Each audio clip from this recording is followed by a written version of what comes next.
Welcome back to Microsoft Flight Simulator 2020 World Tour.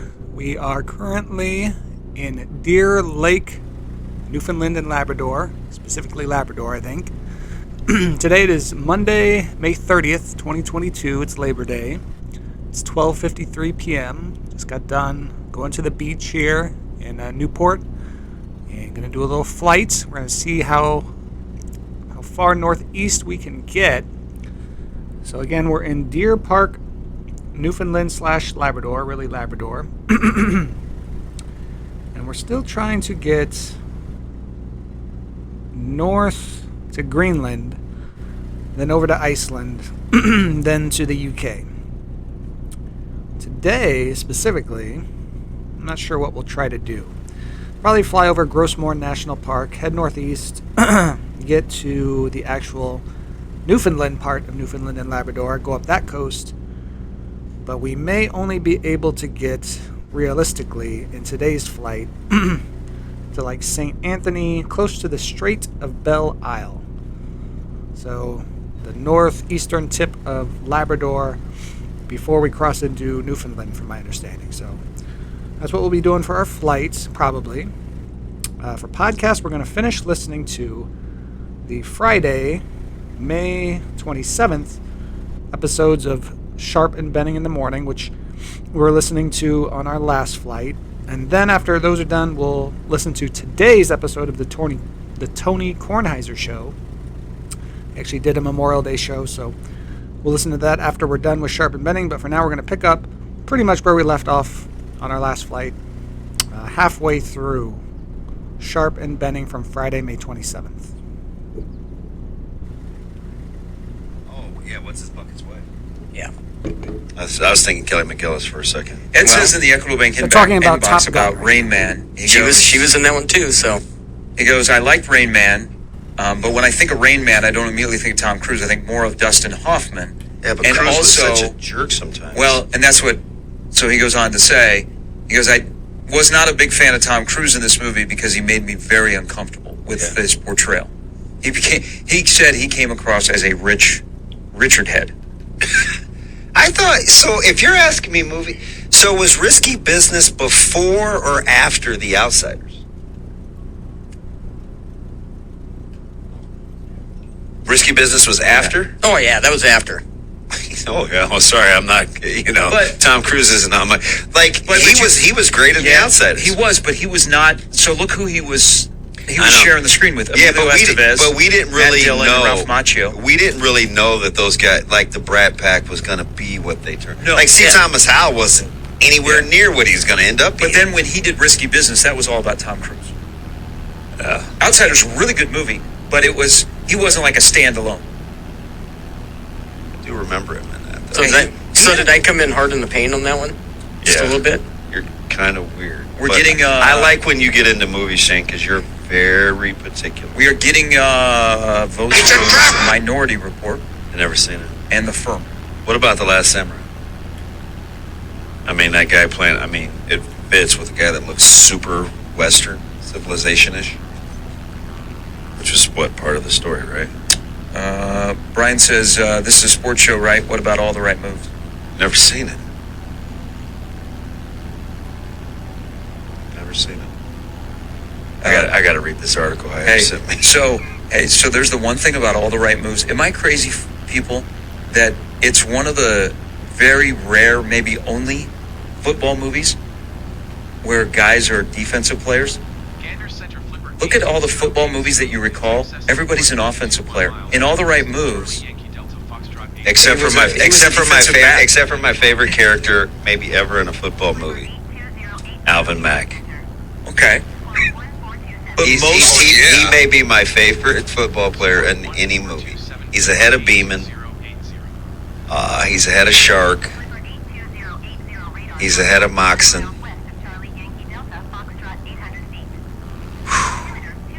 Last Boy Scout I liked. Yeah, man, I think most football movies are offensive, guys. That was All the Right Moves focused on the defensive side of the ball. Mac way greater than Darnell. Jefferson, take care of that ball. Shoot, the two best characters in that movie were defensive guys with him and Latimer. Yeah. War of the Worlds. I like that movie. Good movie. I've not seen War of the Worlds. Yeah, I watched it, watched like, that a couple on a weeks plane. What? And I saw the original, What year are we talking? and it was not good. It was was like on 2013 the or Comedy Network on YouTube TV. What year? What year? Probably like 15 or 16, maybe, Shane? Yeah, like 10 years ago or something. I like it. That was pretty good. Who's the little girl that I like in that movie? She grew up to kind of be weird. Yeah, I like Edge of Tomorrow and Oblivion. Those are good. Couple good Tom Cruise. What is Edge of Tomorrow? That's got. It was 05. War of the Worlds was 05. Yeah, Lisa says you guys. She said you will like it because it's a sports movie. Tom Cruise throws a baseball in it. Hey, I got range. I don't. Oh, Dakota Fanning. Dakota Fanning. Yeah. Edge of Tomorrow I has had it nailed because I said she grew up to be kind of weird. Not seeing this movie. Can I ask a follow-up question? Yeah. Does he really throw a baseball in War of the Worlds? Yes, Oh, yeah. Oh. Yeah. through a window. Yeah. Okay. And that was in the very beginning, I think. Well, That's a good show. we will see on. I mean, this is we might be back. You remember the summer blockbusters they come out on Memorial Day weekend, 4th of July. Stack monster. All right, 2 in the books, 2 to come. We'll give away another tabletop grill in this hour. Mike Sauter will stop by as well on Sharp Betting in the Morning at 1620 The Zone.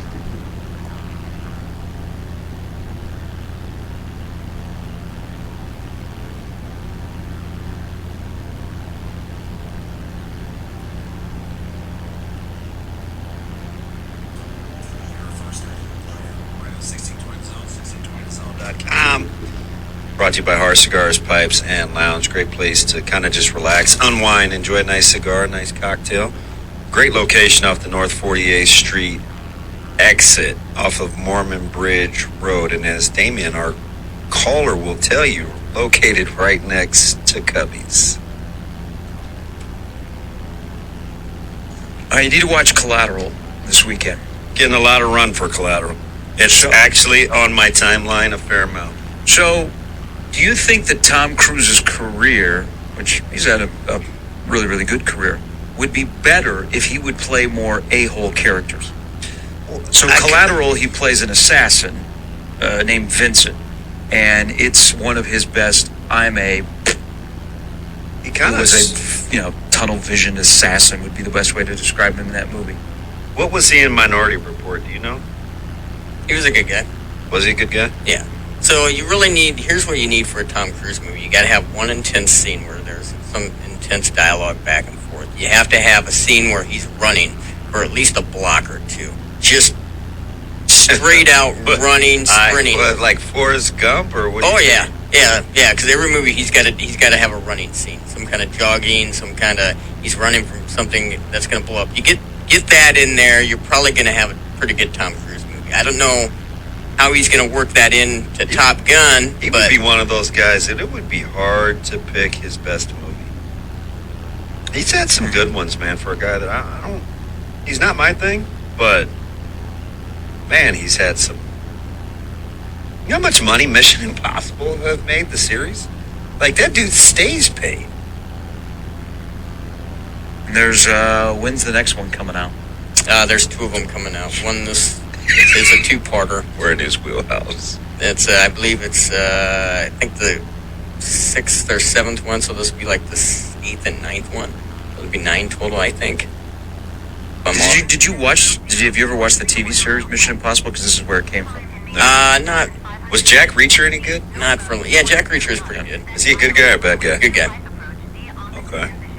It's Jack Reacher is the same, loosely the same thing as Mission Impossible. So Seems like there's some overlappings here. the one Tropic Thunder is getting run. That was I've never seen it. That was his first movie.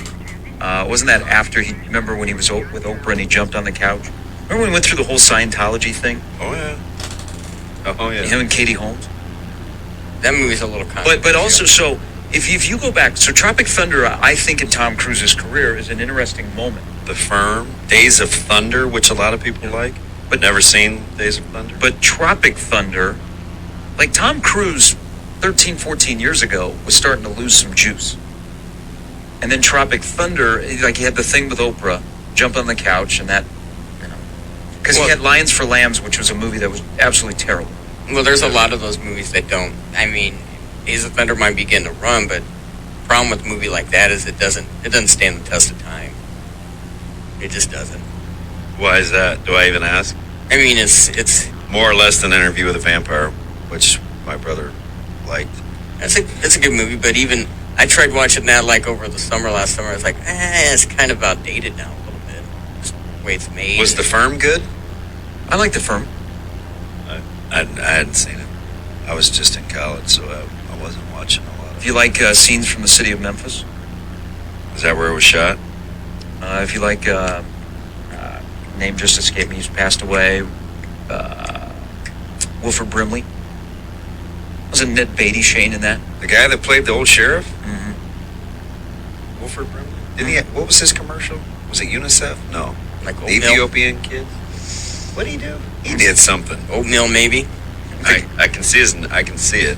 It's, what And did he do? don't get at me if you're out there because I do like Days of Thunder, but it is outdated. If you ever watched Billions, No. okay. If you watch Billions, The Firm will make sense. Mm. Those are a couple that are very similar. Chad the Cop says about Tom Cruise's career, not that he needs the money, but Tom Cruise started playing the villain roles. He would resurrect a career that really doesn't need it. But you get the point. Gene Hackman was in The Firm as well. Pretty good cast. I like Gene Hackman. For what it is. I keep telling you, man, The Chamber was one of the more underappreciated Gene Hackman movies of all time. All right, so we've got you. The one movie that you should watch is Collateral this weekend. Okay. A little dark.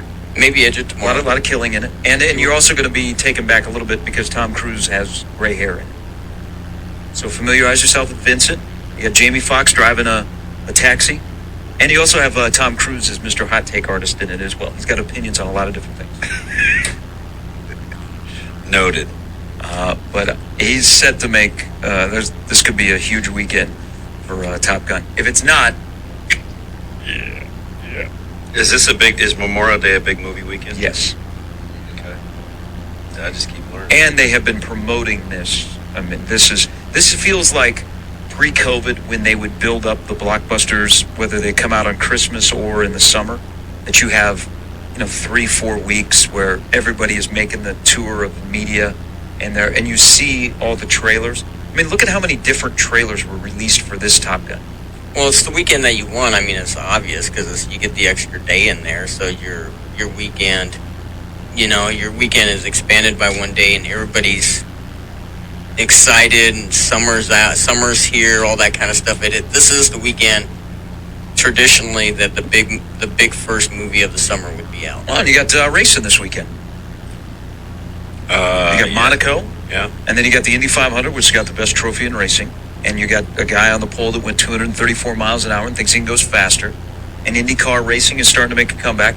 And then you have 600 miles of racing in Charlotte with a sport that there's a lot of people that are worried that NASCAR is in trouble. Fan base is aging a little bit. They You don't. should have my man Pete Pistone on. He's the NASCAR junkie. Oh, you know Pete? Oh, we've done work together. Oh, we can get Pete on. Yeah, he's a good dude. But the problem, like He's NASCAR. right over there in Chicago too, and he knows everything. Like he's the racing guru.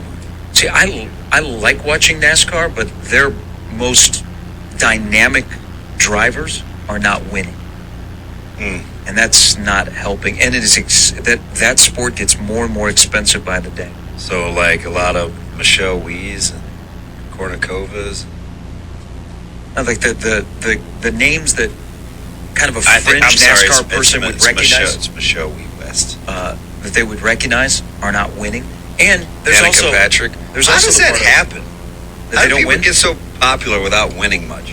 Well, their drivers have won, but they're not, and they've elevated themselves to some of the most popular drivers, but they're not winning Yeah. right now. Plus, there's the other thing about We need Steve. there's the thing about all of our sports in our Today's gonna life be NASCAR Steve. is the races are too damn long. Shane, is that true? Now, this is the longest race at 600 miles, but the races are long. Oh my God, we were playing baseball till 2:16 in the morning. Hey, Let's John. go, pick it up. Pick it up, sports. John in our Equitable Bank Zone inbox wants to know if Steven is related to Casey Stengel. Keep it moving. Yes, Shane, about NASCAR. They also lack a very dynamic figure. What, like a flock of seagulls over there? Is that what you're talking about? Oh, it's so childish. Sometimes you just click on it. NASCAR races can be too long. Stiegel. And they, a lot of them go into the overtime, and then you get the rain delay. Some of the worst stuff is when I just wish the race was as long as they said it was going to be. It doesn't ever seem like it is. Well, they could be shorter. Things they could go be forever. Longer. They could go forever. The worst stuff is when they start doing the fuel mileage countdown. Like, okay, we haven't had anything happen for the last hour and a half, 2 hours, and these guys haven't pitted, so we're going to think that this guy's going to run out of gas in about 4 laps. They're just counting laps down until these guys run out of What gas. NASCAR needs is what elevated Formula One in this country. They need a Netflix behind-the-scenes series. I don't know if that'll help NASCAR because, again, that's a fan base that can attract younger fans. But look how people talk about Formula One like it's our sport. And it comes here, it went to Austin, it went to Miami, it's going to be in Vegas. You would think that there's much talk of Formula One in this country, that it is a U.S. sport. But what did it elevate in this country? They did a Netflix series. And everybody started I never even heard about it. And everybody went, whoa, Formula One. And then all of a sudden it took off. I mean, NASCAR, hey, I'm a fringe sport. I convinced Netflix to do a behind-the-scenes series on me to try and increase our attention. Well, I'm trying not to go down this Val Kilmer rabbit hole. Our boss went to the Kansas race a few weeks ago. Mm-hmm. I was talking to him about it, and he said that, and this is one thing, I mean, this is just a little nitpick of it, but I'm sure it probably doesn't help the sport at all. He said it had rained, because it had rained for a couple of days there beforehand, and so they just had grass parking, so everybody was stuck just getting in and out. You couldn't get in, you couldn't get out. You had to have a four-wheel drive just to get to the race. I mean, there's little things like that doesn't help NASCAR. So his little TL probably wasn't cutting it. No, but I think he took the SUV. But he said my little 20-year-old car wouldn't have made it 10 foot into the parking lot. I would have been stuck like a pig. Yes. They also need to go faster in NASCAR. No, they don't. Look at the open wheel racing, 234 miles an hour. NASCAR needs to open it back up.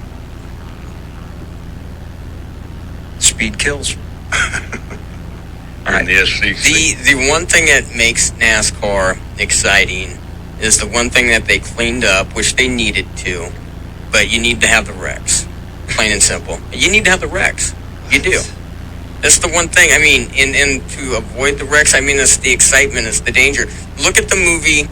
You go back to the movie Days of Thunder. That's what they made that movie because of that.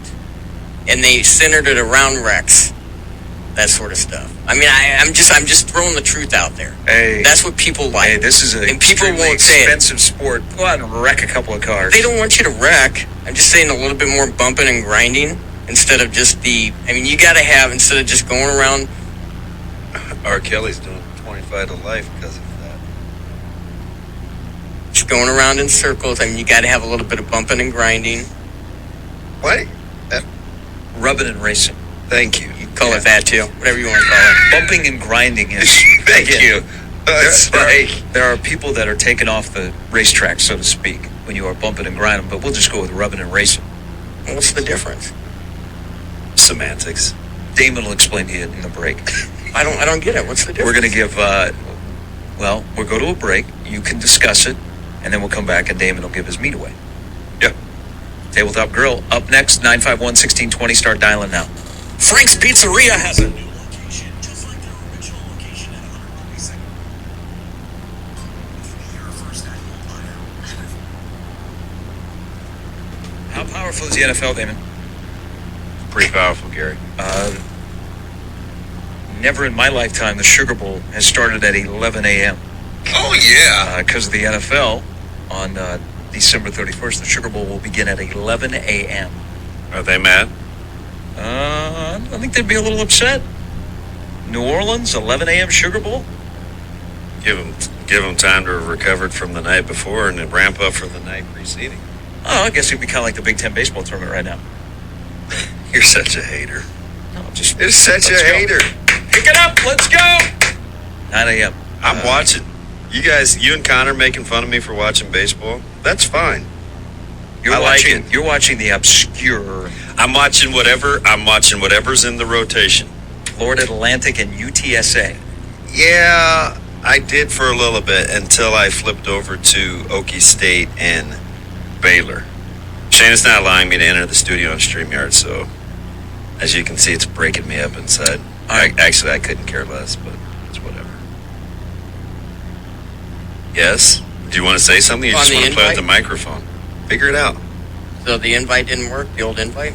I mean, I was in there once, but I was Right. tired of hearing the audio, so I removed myself. Do you have to send another link? Here is By the way, Stacy McGilligan says that there is absolutely a running scene in Top Gun, the new one. So look forward to that. Hopefully, At least you nailed that. hopefully there'll be a dramatic, dialogue scene of some Hey, she's sort in seen there. Top Gun already? How Apparently. long's it been out? A couple days? yesterday. Oh, she ran and went, huh? Some people got special invites. Yeah. Could have done the red carpet thing. By the way, speaking of which, how was the event last night? Did you have a lot of fun? Schmoozing, hobnobbing? I did.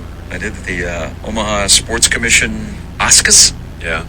It was a great event. Those people do a really good job. First time I've ever been there. First time I was ever nominated, and had a wonderful time. It was really cool. Got to see a lot of people that listen to our show that we talk about that are coaches and athletes. So We had a show nominated once. Yes. It didn't win either. No. I got beat out by Stu Pospisil. But he's been doing it for 64 years. That's what Sam. I feel like it was one-sided because it was first of all named aptly put after Steve Pivovar, but it was Sam McEwen was presenting, and a guy from the World Herald won. How did a guy from 1620 have a chance? Yeah, I'm just asking. No, it was a great event. Don't worry, I don't win anything either. Sat at the same table as Gabe Heinrichs from Elkhorn South. Oh, nice. Yeah, him and his father was there, and his head coach at Elkhorn South. Young man's got a bright future. He's going to Notre Dame.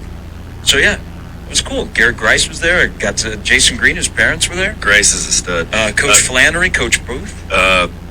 Jason Green's parents, Robert. They are good people. Robert, taller than his son.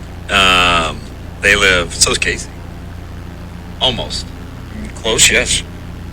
Coach Cannon was there. They honored the 2003 Millard North football team. Yeah, they were legit. Top 5 of all time. And you know what was cool? So Coach Petito was there, and I walked in right after him.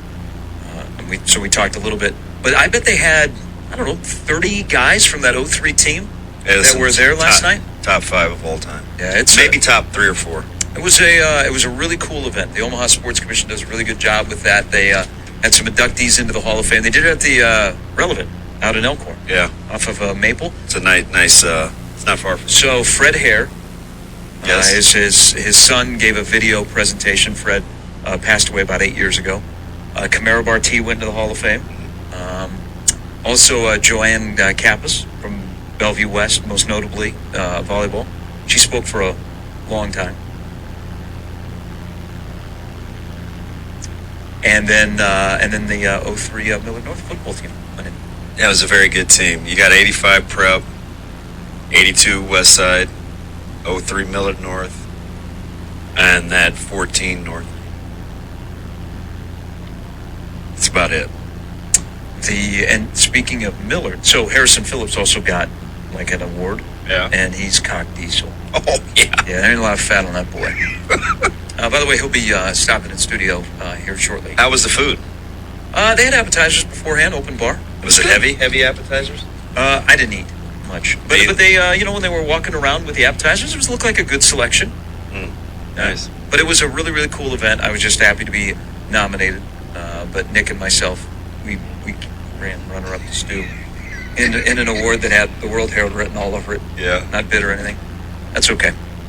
But it was really cool to see a lot of people that we interact with, that we cover. You're like, hey, I that know listen to about the you. I show. talk about you all the time. Yeah, I mean, It's Bennington football was up for numerous awards. Yeah. Garrett Grice won the Male Athlete of the Year. There's a guy that's cock diesel. Hey, he's pretty amazing. He's going to age well. And then also just reiterated how great volleyball is in this town, Papio South and Scott. But Coach Flannery, Creighton women's basketball, won a couple awards. He won the Male Coach of the Year.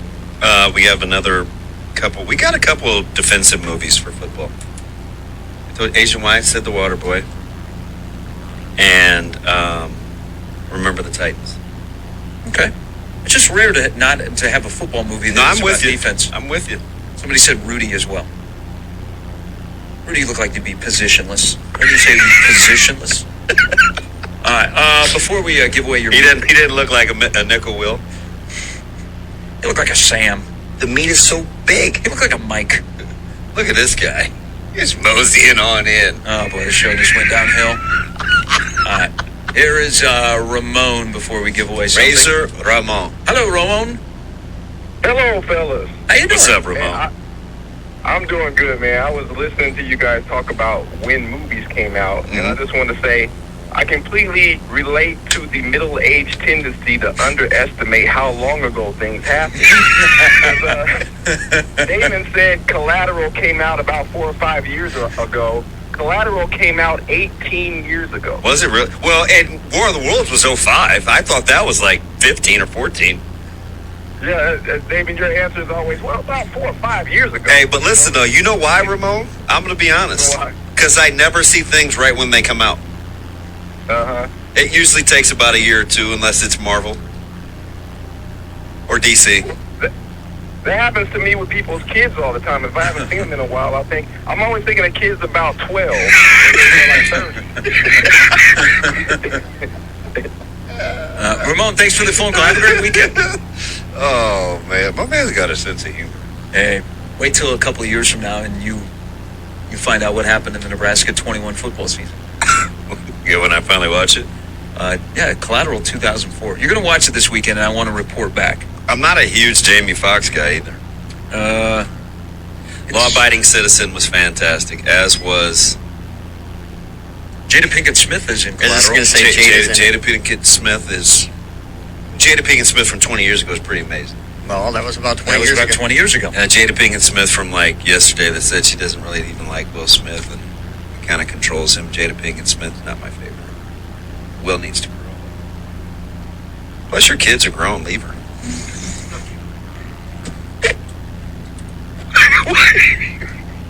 You know what I'm glad? Hey, hold on one second here. You know what? I'm just saying, like she's put him. That's like miserable. You're foreshadowing? No, but Okay. she said she didn't like him. Like didn't really. I don't know. She just says too much.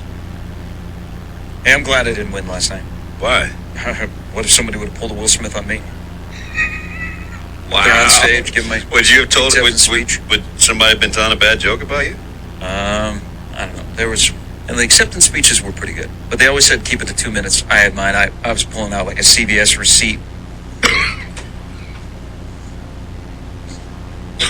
It is time to give away our last Oh, tabletop grill of the week, going into your extended weekend, the unofficial start to the summer. As you've done, as some have succeeded and others have failed to guess Damon's meat. Yeah. Here's your opportunity. Last time, Nate, and Dave, we have a line open if you'd like to get in the hopper. And I know how to get all the meat off a bone. Yeah, I do. With this particular meat, sometimes I leave the bone in. Sometimes I take them out. In my opinion, when done well, it is very, very good. A lot of people prefer braised. I have got some new recipes where I use a marinade. My friend Asian Wyatt helps me.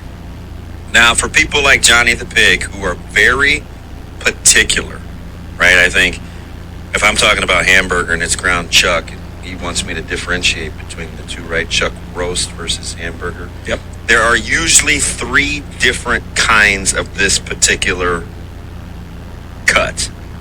There's the back, there's the chuck, and then there's there's the back, there's the chuck. Then probably the most expensive would be the plate. Okay. Okay. So 3 places that you can get it from. Here, I need to look at this. Okay. Now that makes sense. For me, they're intimidating because I used to not know what to do with them. So they can be thick. So depending on how you like them,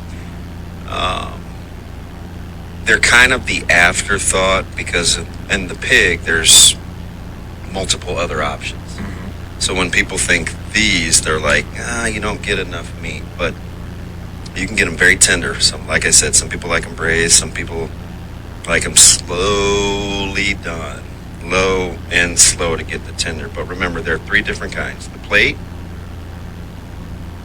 the beef, and the chuck. All right. Okay. It has a lot to do with Shane. Has a ton to do with Shane. This would be his particular favorite. This may be the clue that just gave it away. We'll find out. Here is Nate. Oh yeah. Hello, Nate. Hello. Hello, Nate. How are you guys? I'm We're good. good, Nate. I'm good. I just figured out how to prepare these probably about a year ago. Are they like a pork chop? They are not. It is not a pork chop. Here is Nate number 2. Hello, Nate number 2. Hello. Hello. Hello. Sound like Nate number 1. What is this meat that Damon is describing? Pork rib? Incorrect. Dan is like batting 1,000. In guessing your meat? Oh yeah. How is he familiar with your meat? Is there history there? You've cooked for him or something? No. All right, here's Luke. Hello, Luke. Hello. Hello, Luke. Everybody's hello. Luke. What's up, Luke? What cut of meat am I talking about? Pork tenderloin. Incorrect. Luke. We're not even in the same hemisphere. Luke, you are not the father of Damon's meat. Wow. Here is Dave. Hello, Dave. Hey boys, how you doing? Good, Dave. What's up? Good. Is it a French bone chop? It is not. I like the variety of that answer. Yeah. All right. Well, your meat's becoming very difficult here. I don't think a lot of people know what to do with them. How long have you gone without? This might be an all-time record. That you've gone this far without people guessing your meat. Yeah. So nobody's got them on the first 3 guesses all week. No. Maybe I'm just a bad clue giver. You want to give one more clue, or do you want to just roll through these? I think we should just roll. All right. Here is Eric. Hello, E. Hey, good morning, guys. How are you? Good, Eric. What am I describing? Is it a short rib? It is the short rib. Nice job, Eric. Eric, I gotta ask you though. I was a little intimidated by this at first because I'm not a braised, slow cook guy, so I got into like these Korean short ribs because there's a restaurant in town that has them as an appetizer, and they're fantastic. How do you do short ribs?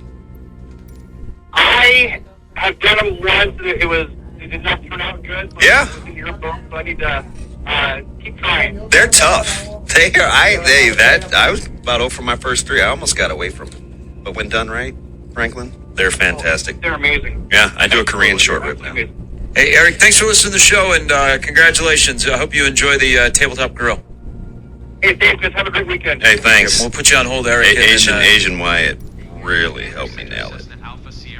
Oh, how to cook it? Yeah. Just the marinade.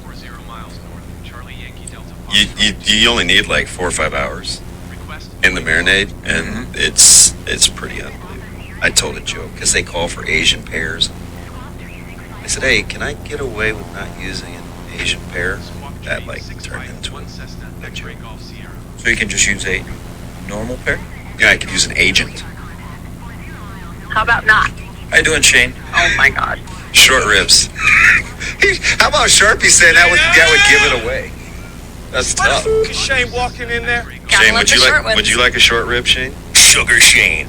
He's followed on Twitter. They're hard to do, I think, but when they're done right, Oh, come on, Shane. All right, coming up next is Mike Sauter. We got Sugar Shane. Ver's coming up in the last hour, and then Sean Devaney. Half of the NBA finals are set. Golden State and probably Boston after tonight. Again, if you're trying to keep track of baseball, Creighton plays later today. They got rained out yesterday.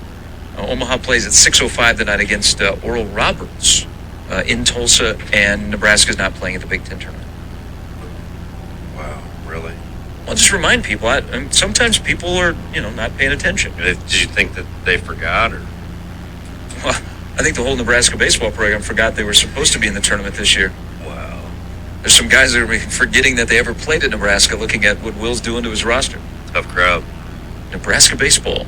Yeah, they lost another 6 the other day. If you're a junior college player, we've got a home for you.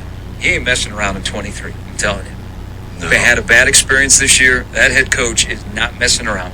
All right, 8:42. Sauter's coming next on Sharp and Betting in the Morning. Would you rather that your roof siding last 5 years or 50 years? I'm Dan Thompson of Thompson & Thompson, third generation. All right, we had a little crash there, all thanks to Heather. It was completely Heather's fault there. But I did a That wasn't my fault, her for the fault, record. peer pressure. I just did a barrel roll to prove I could do it when you were in the bedroom. Trying to show off. I did a barrel roll while you were not here. I'm too close. Prove to yourself you could do I it. did it. It was ugly, but I did it. Connor, the name. All right. So now we're going to continue on with the Sharp and Betting Show. I think I continued on right about where I was and had my fuel right about where it was. Might not be exact, but close enough.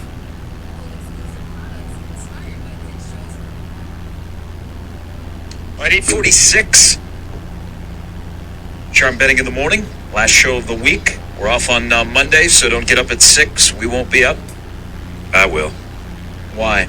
Getting ready for the Dublin game? Yeah, I don't think I can sleep past 4. I can get to about 7:30 on the weekends. Are you guys going? Yeah. Pretty dark. Like when Plus, they there's get up. nobody in your house, so you're going to get absolute silence. Well, nobody. I mean, if they're there, it's by choice. Let's talk to she's listening. All right, here is Mike Sauter. How you doing? That's an odd note to bring in. Hey, more like it'd be her choice. Oh, that makes more sense now. What's up, Mike? I think I was going to say something, but I'll just keep it to myself. Here's one thing I've learned this week about her is her son just graduated from Westside. Man, when you graduate from high school, I don't know that I was like this. You are free as a bird. Like, you are doing things you would never have done. You're exploring the world, so to speak. But that's good. That we all did that once we were out of high school. Mike, what time do your girls get up? Up, I don't know. Go to bed. What the? You don't know when your girls get up? Yeah, my wife takes care of that generally in the morning. So you don't hear anything? What are you in a chamber? Okay, I am a stay upper, not a wake upper. I snooze for an hour in the morning. Like, unless I gotta be somewhere or like catch a flight or something, I like to snooze. I don't like waking up. It takes me a while to wake up. I normally, I think my kids wake up about 6:30. Okay. You just see no parts of that, huh? Yeah, no. Yeah. I'd rather stay up until 1 or 2 than wake up at 4 or 5 in the morning. So you passed on going to California this weekend? I'm not going to California this weekend. I believe the conversation went something like, yeah, you're going to be gone a lot in June and July. And then I kind of looked at, past June and July into August and September and all that. It was a family decision. How about that? That I needed to stay back this weekend and not go anywhere. That's the best way to describe it. So we've done a good job of fixing the state basketball championships. We got them out of the high school. We got 4 days. We get Devaney and Pinnacle Bank. I'm not as well versed on the state track and field as I am basketball to speak on it, but I've got more feedback this week. There's the 4-day state track and field where they do A, B, and then they do C, D. There are the A's and the B's, the larger class, would love to have that championship Saturday back. Do you think there'll be some tweaking to the state track and field setup? Yeah, I think they always do a good job of, receiving feedback and adjusting from it. It would now. Here's why it was Wednesday and Thursday, or I was told why it was Wednesday and Thursday for A and B. Because A and B has about 50% less schools, which means less fans, less parking, all of that, and OPS is still in school, and they still have school. So that, I think, is part of the reason why that decision was for Wednesday and Thursday for A and B. There just isn't as many fans and as many participants at all as there is in C and D. So, hey, I agree. It would have been a lot cooler to have the 100 final on Saturday at 2 o'clock versus Thursday at whatever time it was. Probably would have brought a little more juice as far as just fans and people paying attention to it in the Class A version. But at the same time, you got to kind of understand why they did it. And frankly, it was, again, like the basketball tournament, it was what was overwhelmingly majority of schools wanted, was this format, this setup. So that's why they did it. A little bit of a transition going into June, right? The high school basketball picks up. Summer basketball slows down. Football, though, picks up quite a bit. What was the decision to bring back your 7-on-7 tournament? I was asked to. So we're not doing, people may or may not know this, but I had what I called a 7-on-7 state championship years ago. COVID came, whatever kind of stopped it, but even I think the last one was 2019 was the last one I did it, but it was great. I invited everybody in the state to come. We had about 40 teams.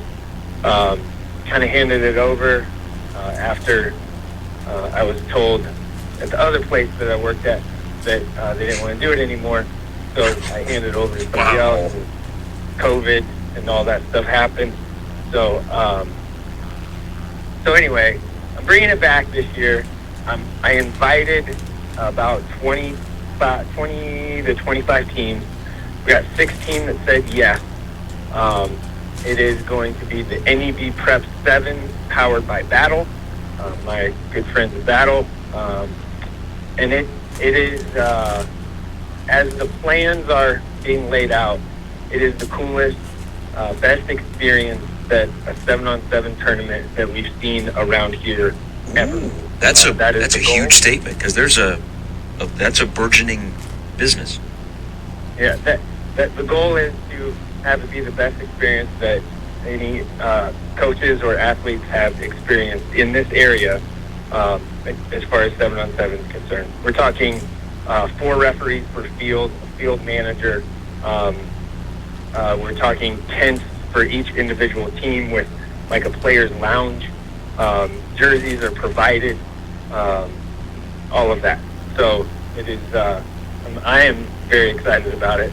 Obviously, Battle has ran events like this throughout the country, and they're bringing their model, but for a scholastic event to Omaha on June. Well, I guess going to Lewis Central because I couldn't get a field in Omaha on June 24th and 25th. 24th will be the pool play, and the 25th will be the tournament, if you will. All right, we are back, baby. My bad, Franklin. With all the movement that's gone on with high school basketball starting in terms of summer leagues, who are you interested in seeing? I want to see Central and what that looks like. I want to see, just kind of what that is. Next weekend is the Bryan Shootout. Central is in it. I got the bracket for it. So Central and like Southeast is in it. Obviously Bryan is in it. And they had some movement too. Brian is going to be really intriguing next year. Just with Martin and Bynum are going to be that those two together are probably two of the more talented freshmen in the city, if not state.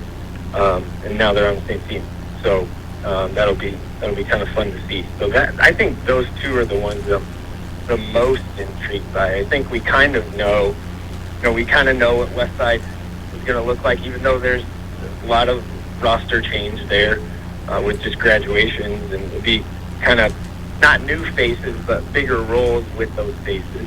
Obviously, CJ being out for a while, someone else is going to have to step up for them. That's, those are kind of intriguing. Prep is always an interesting one. New faces again, or just more guys that have been in that system for a while. So, ton of movement at Millard North. Yeah, Millard North added a bunch of pieces. Lost McMorris to Bellevue West. There's been some additions there too, and all the new coaches, right? I'm interested to see kind of what that looks like a little bit too. Let's insert football back in here real quick, because yesterday, Kate McIntyre at Fremont Bergen was the 8th in-state product in 23 to get an offer.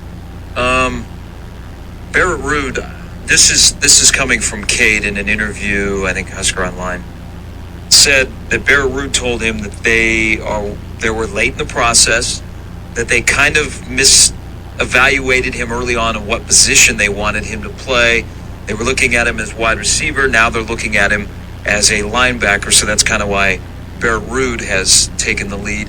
They came in late. He's got options. I mean, there's some nice Power Fives, including most recently Tennessee, but he's got Iowa and Minnesota. How do you think this process is going to go? Because Nebraska's not a dream school. I love what he said. He said, my dreams go to the NFL.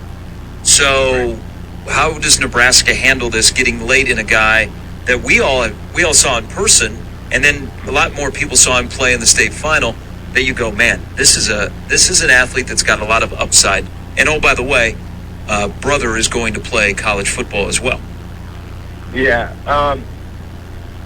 being late clearly doesn't help, and the fact that they basically just pushed him to the side. He didn't have any talks with them. I wrote something, spoke with him, and I actually spoke with him yesterday, but I wrote something after he got Kansas State offer, and asked him about Nebraska. He's like, yeah, they don't talk. We don't talk. I don't know. There's nothing there. And that was a month ago. He has official visit set up in June, just like everybody else has official visits set up in June. He's officialing to Minnesota, Iowa, and Kansas State. Kansas State, I know, is June 24th, because I asked Bergen to play in our 7-on-7 event, and so they couldn't because of that, which is fine. Totally get it. I don't know. I feel like it's Nebraska's not in a great place right now with him and for him. A lot of people did evaluate him as a wide receiver, but he did have 68 tackles. He kind of has the length. He's not scared or intimidated. Seeing Koa play and Kate play, Koa's brother, they're both really good athletes and tough kids.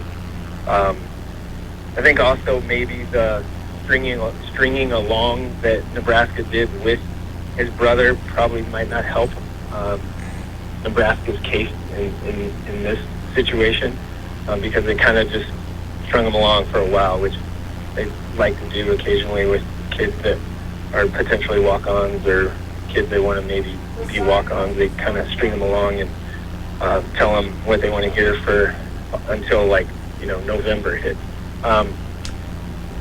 So yeah, I don't know. I think they're maybe in a tough spot right now. They sounds like they're going to get him on campus just for an unofficial next week, which obviously would go a long way before he starts taking these other official visits. So pretty interesting that they kind of followed everybody else in this situation. Hey, so Mike, let me ask you something, because 2023 is going to get interesting here in a little bit. So you got Coleman and Noonan. Flores is well documented. You're going to add McIntyre into the discussion. Obviously, how do you see 2023 shaping up for in-state staying home? Yeah. Well, I mean, you got, the three, right? Gatula and Sledge, and love seeing Sledge as an offensive guard. I have since I first saw him as a freshman. Unfortunately, we'll see him awful early. Yeah, and Ben Bramer is one too that I don't know, people forget about him. Like They shouldn't. Yeah, he's really good. So I feel like he's just kind of an afterthought, and that happens to kids when they're committed early, like he did. Yeah, they just kind of get sort of lost because they're not the new thing. I don't know. I still. I think I've said this to you guys before. Maverick Noonan for me is the number one guy in class until somebody else proves something different. He's done it on the field. He's done it as far as his height, weight, all the measurable stuff. He hits all those boxes. For me, he's the number one guy. It's probably Flores right there. Those two are probably it. And then I'd probably go Malachi because I just kind of want to see more on the field. I think he's probably more of a defensive guy, in my opinion, than offensive guy.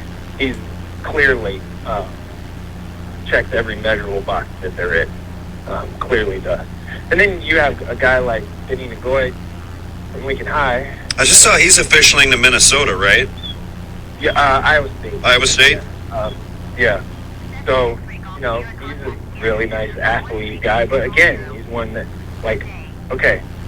on the field, but decent stuff.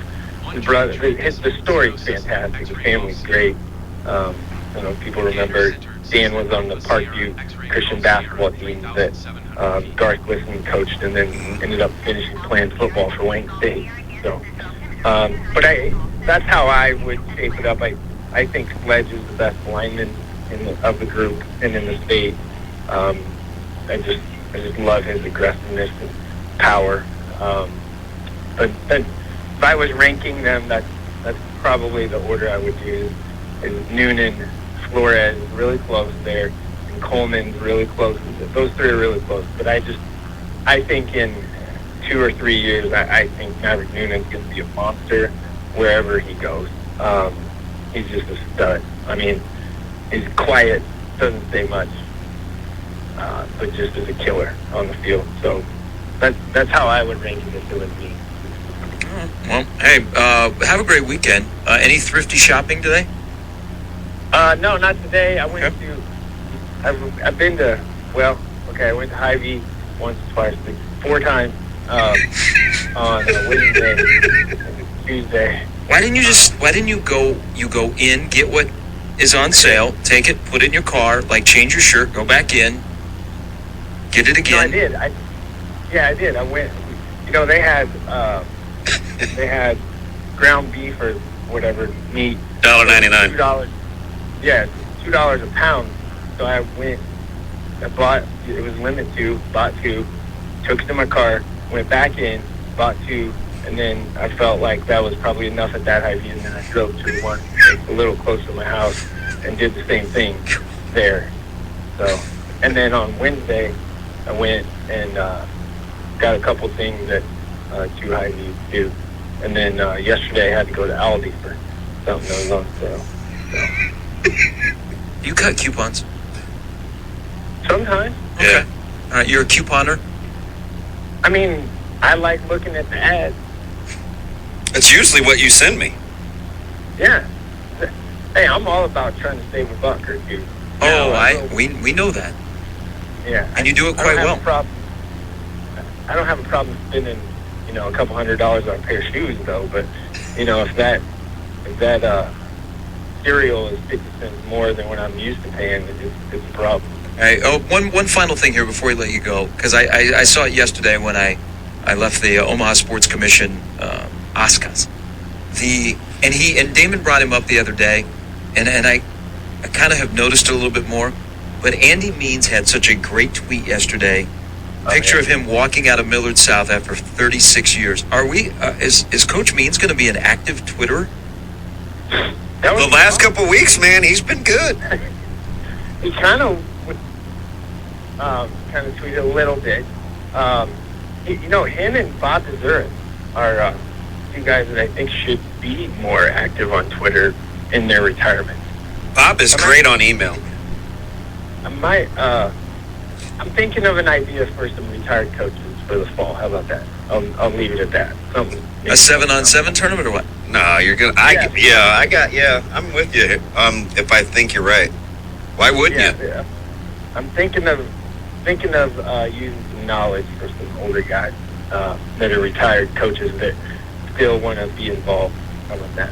Oh, well, okay, that's a nice. I've had a couple discussions. I'll say that. I know you have. You're always working it. Yeah. Well, welcome back to your 7-on-7. I'm sure you'll have more information next week when we chat. Yeah, sounds good. Have a great weekend, you guys. Hey, you too. Thanks, Mike. Thanks, Mike. Thanks, Mike, for being there. Yeah, That's Mike Sauter. Yeah, that was a pretty cool tweet by Coach Means. Yeah, good. 36 years. So this was the other day. He did that at multiple places. Wow. Do you think we will ever get Coach Petito on Twitter? Because this is 40. I doubt it. He doesn't mess around. All right, last hour coming up, Matt Verzel, Sean Devaney as well on Sharp Betting in the Morning.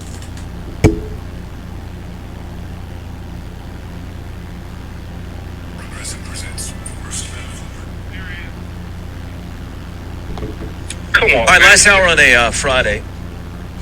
I probably should before we get to Verz here, we got Sean Devaney this hour. Grab the mic. When you're right, you're right. When you're wrong, you are dead wrong. So people have come to love and hate you. That's the truth. That's the story of my life. Michigan Lance, who is leaving.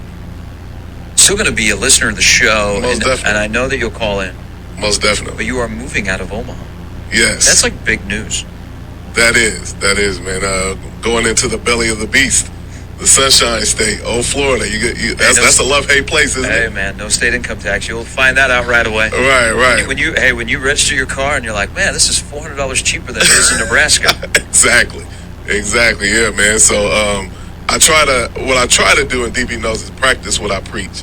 And you guys have heard me a lot talk about wanting more out of things, specifically high school sports and probably a little bit more specific football, and I've always been about giving my kids and my family the best opportunity.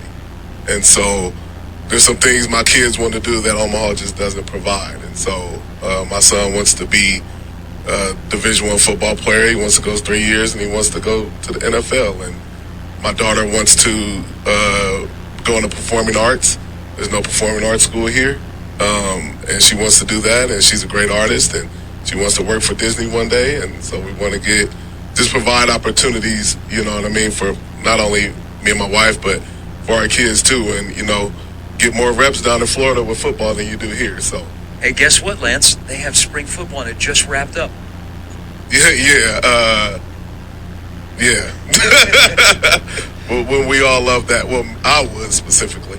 You know what I mean? So, what was it about? Because I know you did your research in terms of schools. Yep. How'd you pick?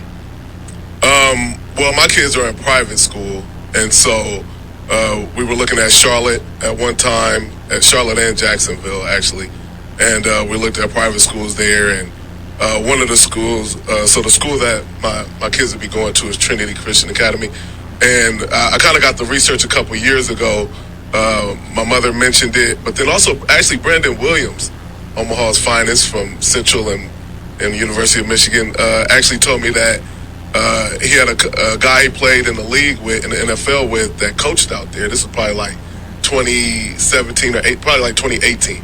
And I was like, oh, okay. And my kids right now go to Omaha Christian Academy, so it caught my eye, that Christian Academy part. And so so we were looking at them, and then there's another school, University Christian, but specifically as I dug deeper, man, I looked at, I didn't know what their football team was or anything, or sports teams, because all my kids play sports, my girls too, and come to find out that the school is a powerhouse.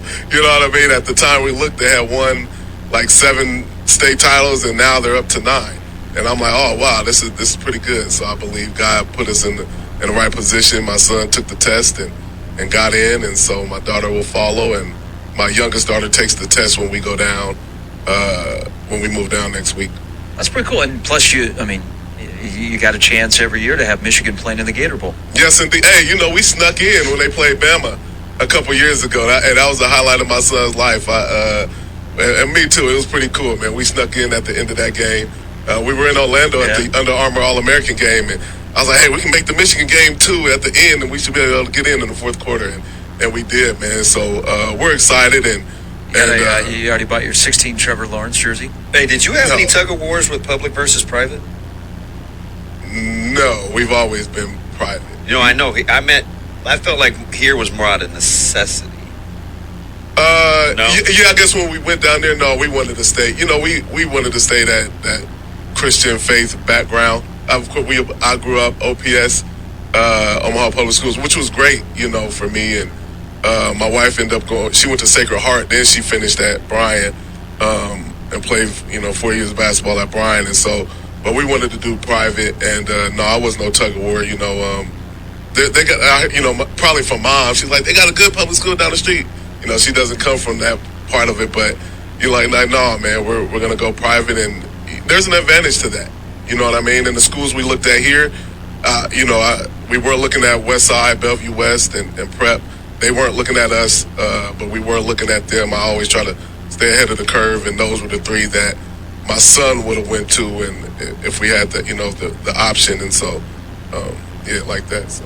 Well, congratulations. I know this was you had to put a lot of thought into this move, and so safe travels, and then you'll enjoy Jacksonville, and you'll especially enjoy it at the end of October when you have all those Florida and Georgia people in that town. Hey, man, it'll be awesome. Wild. And I know you're a Florida guy, Gary, and I listen to you, and I got family. South Florida. Right. Well, I got family in Cape Coral, Fort Myers. That's where my mom actually started at. She lived there for about 5 or 6 years, and so, and I recruited down there, so I know Florida pretty well too, man. You will enjoy living in Southern Georgia.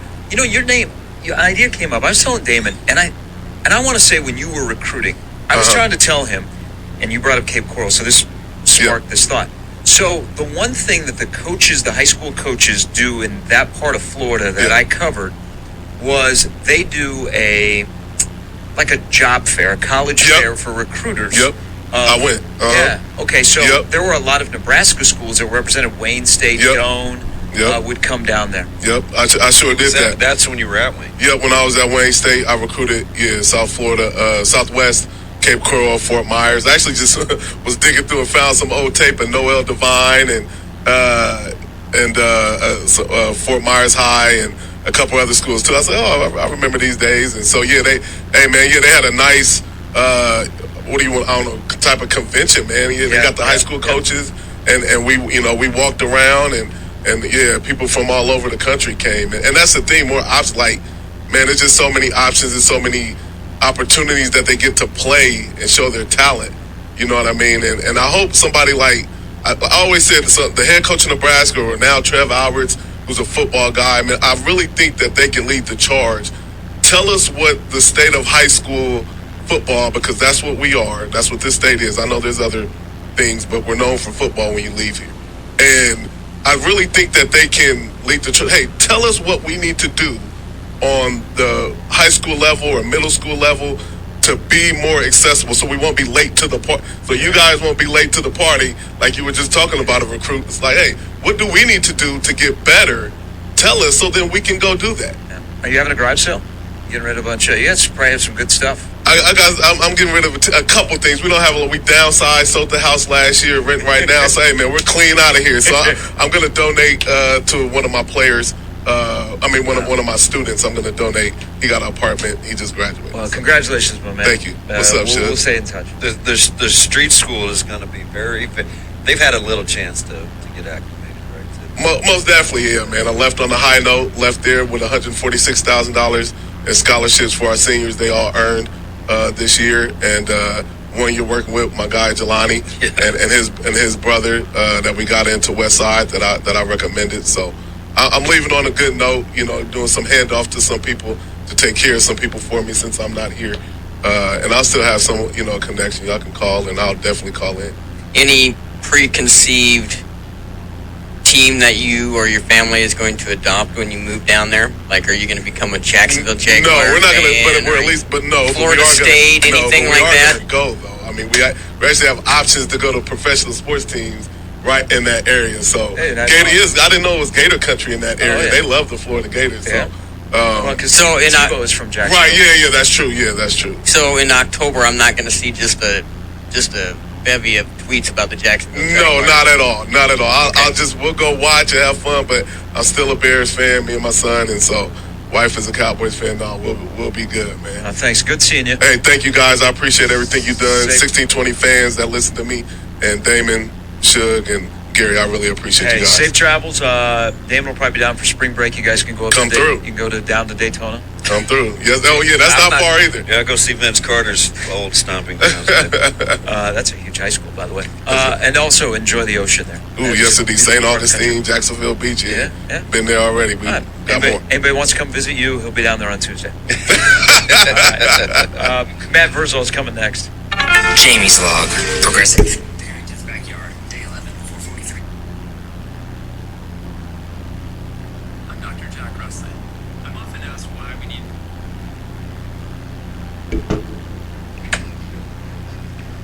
All right, it's Friday. It's the Verge Man, the Pizza Man. Hey, I have to tell you as we welcome you in, good morning, by the way. Good morning. Verge? Is he there? Matty? Matt. Are you there? Yeah, are Oh, you, yeah. Hi. Can you hear us? Hi, Matt. Yeah, I can hear you. We're getting to work and lunch today. Uh-oh. Who's gotcha. in? We got, I got Connor.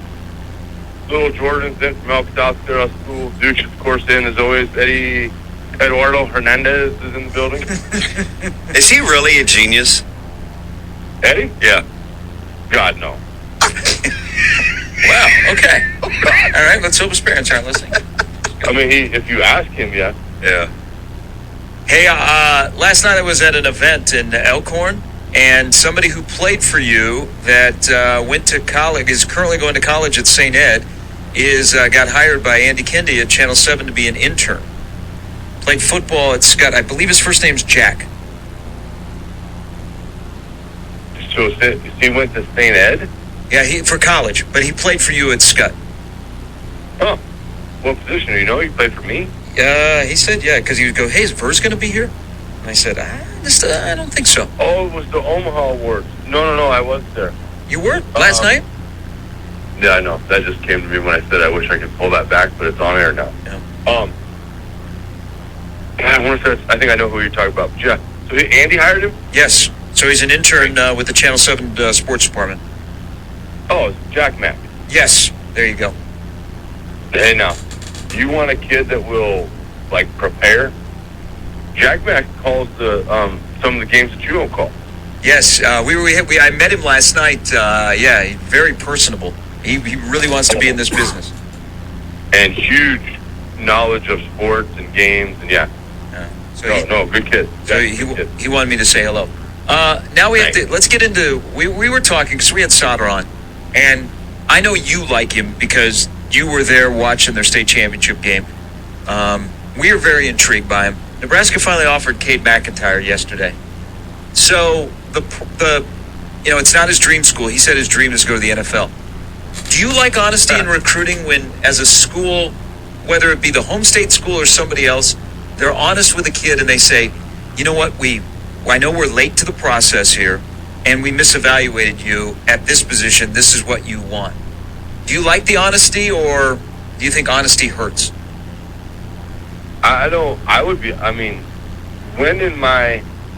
When in anyone's life, okay, so huge change for me, right? When I went from being probably a little bit more of a people pleaser, where I really worried what people thought about me, and I just worried.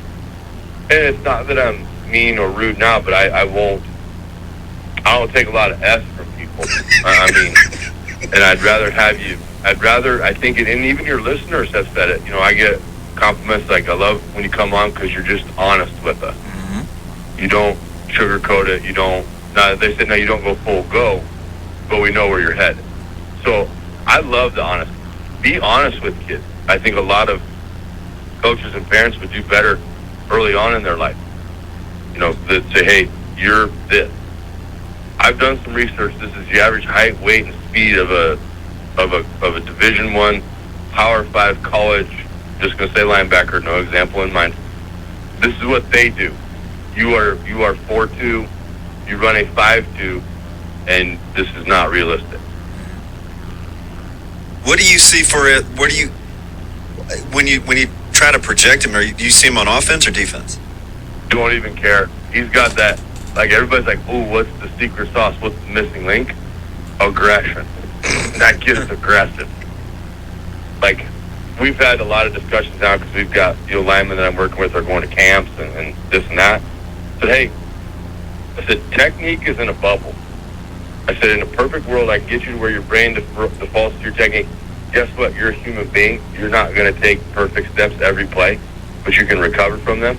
But one thing you can control every single rep you get at a camp, in a game, walking down the hallway if you're competitive, is aggression. Like I can out effort you, right? For the white dudes, it's motor, right? He's got a good motor. He's a little under-talented. He's got a great motor. But those kind of things, I can control that, right? I control that. For the brothers, they'll say, "Oh man, just an aggressive guy." But that's what you can control, and you can do that every time. That's what I love about him. That's what I loved in that state championship game. He knew he was the best out there, probably better than his brother, and it did not deter him from going balls to the wall the whole game. How twitchy is he? Is there a twitchy scale? I don't. Well, I put it this way. I'd roll with him. Is there a twitchy scale? Do you think kids, and though? There's a couple that get a lot of hype that I wouldn't roll with. Good point. Good point. Thank you. Do you think kids, though, want to know what position they're being recruited? Or do you think they want colleges to go, hey, you're just a really good football player. We'll find a place for you. The ones that have had that, path, and have been told by somebody young in their career, you're this, you're that. Don't let anybody tell you any different. That expert diagnosis that 7U full padded football, that guy. And then they get in their head, and then they go spend a ton of money on different camps and mechanics and this and that. And it's just like, the game is not hard. It's a game. It's a mean game played by mean people in an aggressive manner, and that's about as simple as you can put it. You can just be those things and be a teammate, right? Like that's another thing I think some struggle with, just being a good teammate. For the greater good, go I. Yeah. So if a kid named Will Harr comes to mind for me. Will played for us in the Rona season, and we had some kids that OPS wasn't going to let him play, so they came and played with us. And Will's path, unbeknownst to Will, was determined. And in the season, we got a little light at tight end. Will said, "I'll play tight end." And he was quarterback. And then it got a little light at tackle. Will said, "I'll play tackle." And so he was a teammate. He just wanted to be a good team player. And the moral of that story is if a university wants to offer you the opportunity to pay for your schooling and then now set you up with some NIL stuff, for the greater good go I. If you can swallow your pride and say, what can I do to help your team win?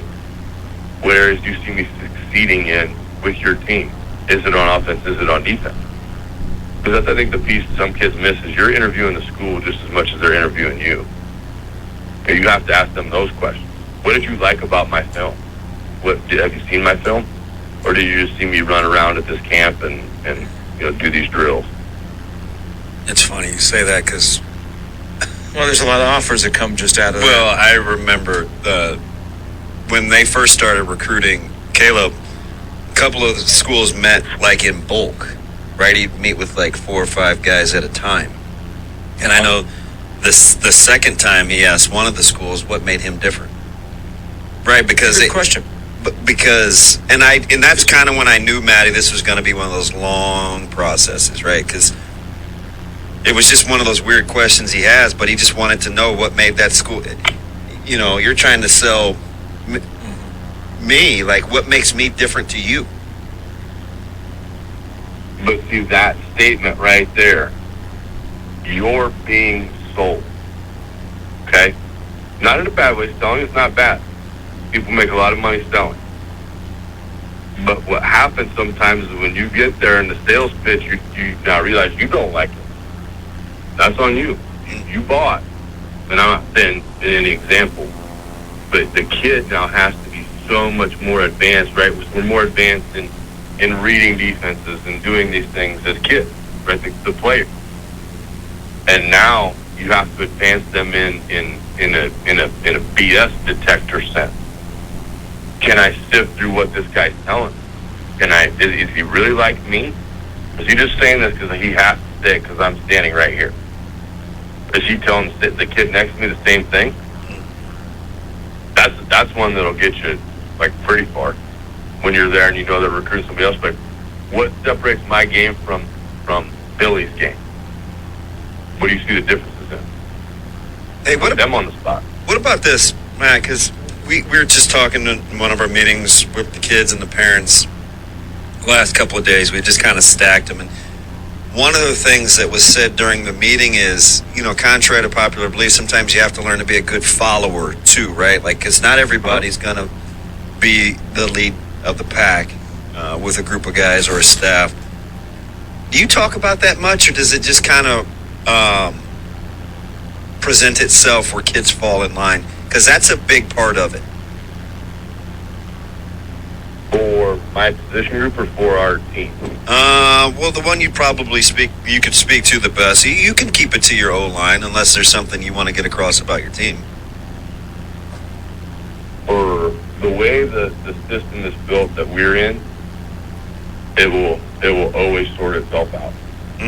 Some of them are silent leaders, and other of them are vocal, and other of them think they are, but they aren't. And those are always funny to me, because you watch the guy trying to get everybody hyped, and then he gets done, and everybody else kind of looks at everybody else. It's like, okay, we get it. But no,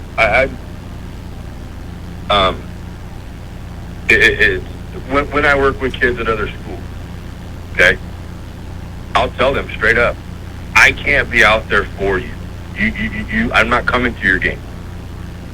We'll play each other. I'll see you. I'll wave at you in warm-up, but you have to figure out your path. Like, you have to figure out what you're going to do. If you want to be a leader, if you want to lead the offensive line, here's the characteristics and traits of a leader of a group. Okay? Are you the first there? Are you the last to leave? If you screw up, are you positive or are you negative? Is it about, did you see me do this, or did you see us accomplish this? Do you do those things? And can you continually do those things? Because if you do those things, you will have people follow you. You have a personality that invites people in to want to be around you. Or are you a fresh prick that nobody wants to be around? Like, all those things factor into it. But I can't lay out a guideline and say, on this day you got to do this. They'll evolve through it, and they'll pick up, leadership style from the guys before them, which I'd much rather have them do. And then, God forbid, don't lead like I do. Like, don't do that. That's a terrible path. You got big plans for the extended weekend? Just hanging out with your guy, right? Are you how many days you have off? Any? No, I don't remember if we closed for that for Memorial Day. I don't think we do. We've got graduation. My guy Jakey Steyer graduated. His party's tonight. Oh boy. So I think this might be a reverse party where the attendee gets some gifts. I think mom wants to take some shots at me. And then 4 of our kids that have worked as Paisans have been fantastic. 3 graduated from Millard North, 1 graduated from Scott. My cousin Alita Lejour from the Camrath clan. Her party is this weekend, and then Will, Carson, and Ethan all have parties this weekend. So All right. Well, you don't have to let me know when you're coming. You just come on by, even if it's at night, late. To your house? Yeah. Oh, buddy, no. See, with that staff is going to parties, so boss man will be elbow deep in flour from today till probably Sunday at about 9. What are you doing on Mondays? Like I said, I got to double check and see if we're open. I don't know. That I don't try not to think that far advanced during graduation You would month think and a half. Well, he's the boss. Yeah, maybe let people know if you're going to be open or not. Maybe we'll give them a little advance. We're pretty flexible. Don't know. Like I'll figure that out by Sunday morning. Just put out a little tweety, a little Facebooky, a little message on the machine. Hey, when you run the show, you can do that. I'm not good. Yeah, if I have, I'll find a dress for my own fault. I'm not good at Ford. I'm big on OS. There's a holiday that we're closed for tomorrow. We should probably get some messages out. All right, buddy. Hey, have a good week. Where's the Western Omaha swing going this week, Sharpie? Nothing this week. Yeah, which is why you should come by when you get time, because I got a weekend. Caleb's in California. Like, we're gonna do the best we can just to little father said. Is he going bird watching? Nah, he's got hoops. Oh. And Micah gets out early, so I'm gonna grab him. And then I don't know, man. You should come by and toughen him up. I think he's the toughest one. Yeah, he might. You're probably right. This is probably more mental, but you're right. It wouldn't surprise me. He's gonna be a dude. There's no doubt he's the toughest one. Wow. Shot fired. You know what he's doing too? He takes notes. Oh, for sure. He watches like, okay, okay. Yesterday, they left at like, I don't know. He had to be at the airport, whatever time, and they were going to get a quick game of Place Live, NBA Live, and Caleb was like, Micah asked him, and Caleb was like, no, you lose too much, and Micah looked at him just deadpan straight face. He said, well, let's go out in the driveway. I have more of a chance to beat you in real basketball than I do on the game. Wow. Yes, sir. Yes, sir. Hey, Burrs, be good. All right, boys, be good. Thanks. He was dead serious, too. Big Ten baseball tournament. That was a good shot. Why?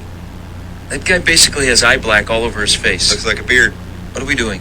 Well, that is part of his beard. I think he did that on purpose. I don't know, in a sport where the mustaches are elite. Yeah, 1-0 Purdue on a ding-dong. The witch is dead. So, top three. Purdue, the 7 seed. Big fan base here. They are up 1-0 on Iowa. And there's a guy in an Iowa State t-shirt that has gotten 2 foul balls here in this inning. Yeah, awesome when his kid threw it back because it came off the back of an Iowa ball. People are wild. So that's going on until probably 2 or 3 in the morning tonight. So if you miss like the beginning, you can just show up at TD Chuck and go watch a game. Yeah, you and Matty DeMarinis with You know the what? old Hey, you know what was? mashups. You know what we didn't hear yesterday? What's that? All the staffing issues that Mecca has with the Big Ten baseball tournament. Yeah, I didn't hear anybody tweeting or. must have been legit. Yeah, they must have been able to staff for the crowd. Look how big he is. Peyton Williams is a large man. Goodness. We're playing tight end next to Laporta. But Who's then- not very big. Yeah, but then that would mean you have to play in the Brian Ferentz offense, and you probably would stay with baseball. Sean Devaney. What am I saying? Charlie Jones left. Yes, he did. You want to play in that offense? There's no Buffalo.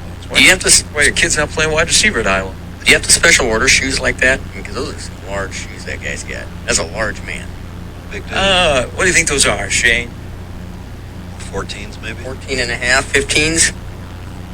I wear a size 11 and a half. I do too. Those are large shoes, and when they're yellow, like they are. So Purdue gets out of the third. Iowa's to get into the tournament. They got to win 5 games in 3 days after dropping yesterday. So they're behind 1-0 going to the fourth.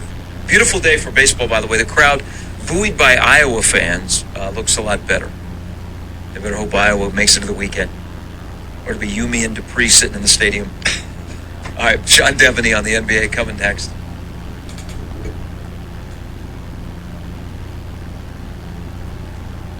Progressive's Home Court Explorer lets you easily. I talked about this like every day. Thompson dumps it to Bielitsa, wants to pass out of this.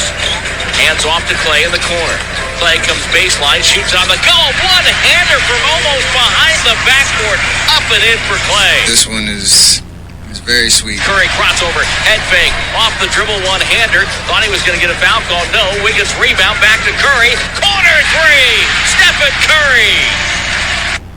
Last night, Golden State punched their ticket to the 6th final in 8 years, winning the series in 5 games over Dallas. Now they await Boston to try and close out Miami tonight. We no longer wait. We bring him in. He's the NBA editor for Heavy.com.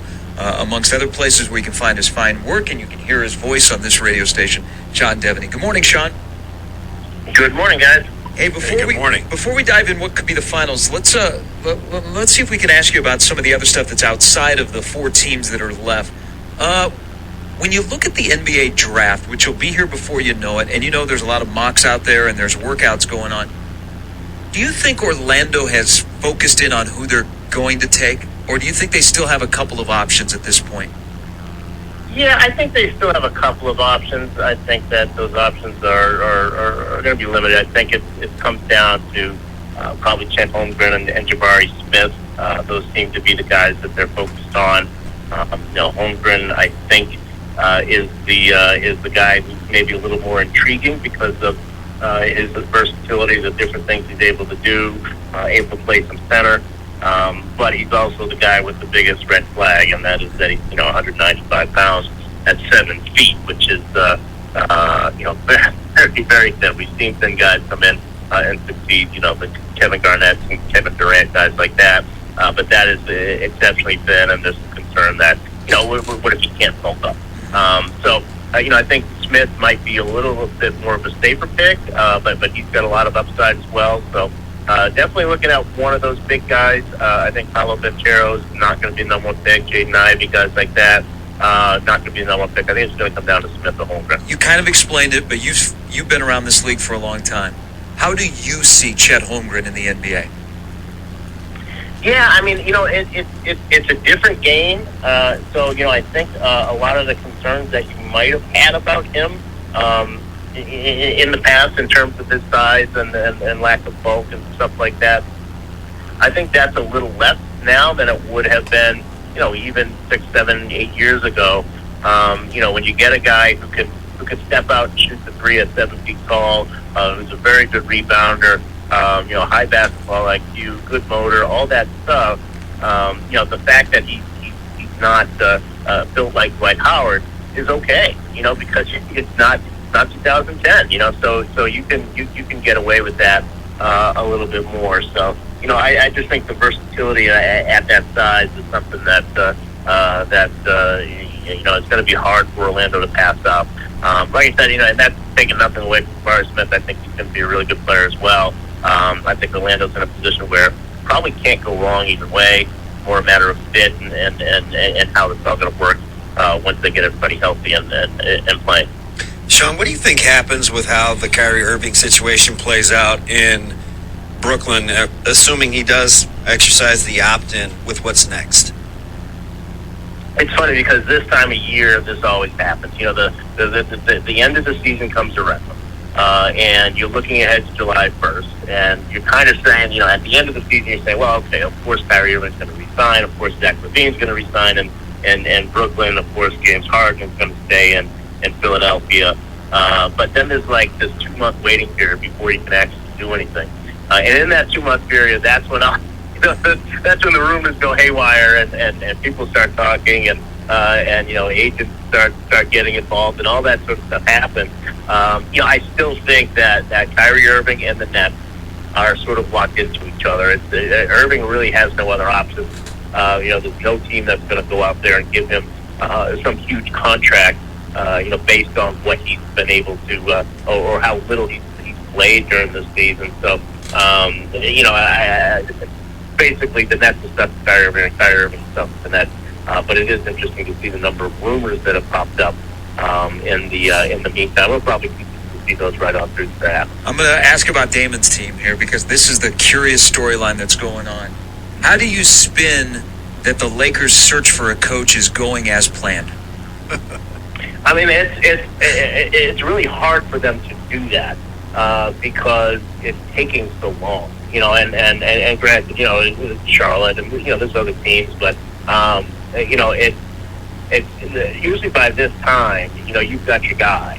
And the Lakers are taking so long, and the speculation among a lot of people is that they're waiting to see what happens with Doc Rivers, and that some of the players would prefer Doc Rivers, while the front office would prefer to bring in a guy like a Darvin Ham.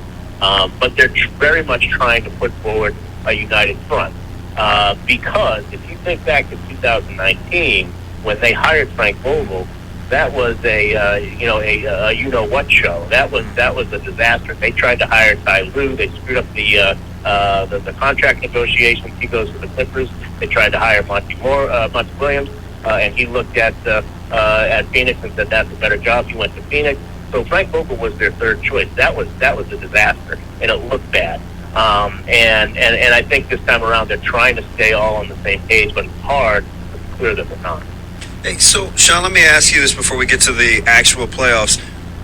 Who's the hot commodity in free agency, though? Is it really going to be Zach LaVine, or is it going to be one of the guys that's under contract, like, let's say, a Lillard, that isn't necessarily a free agent but could be on the move?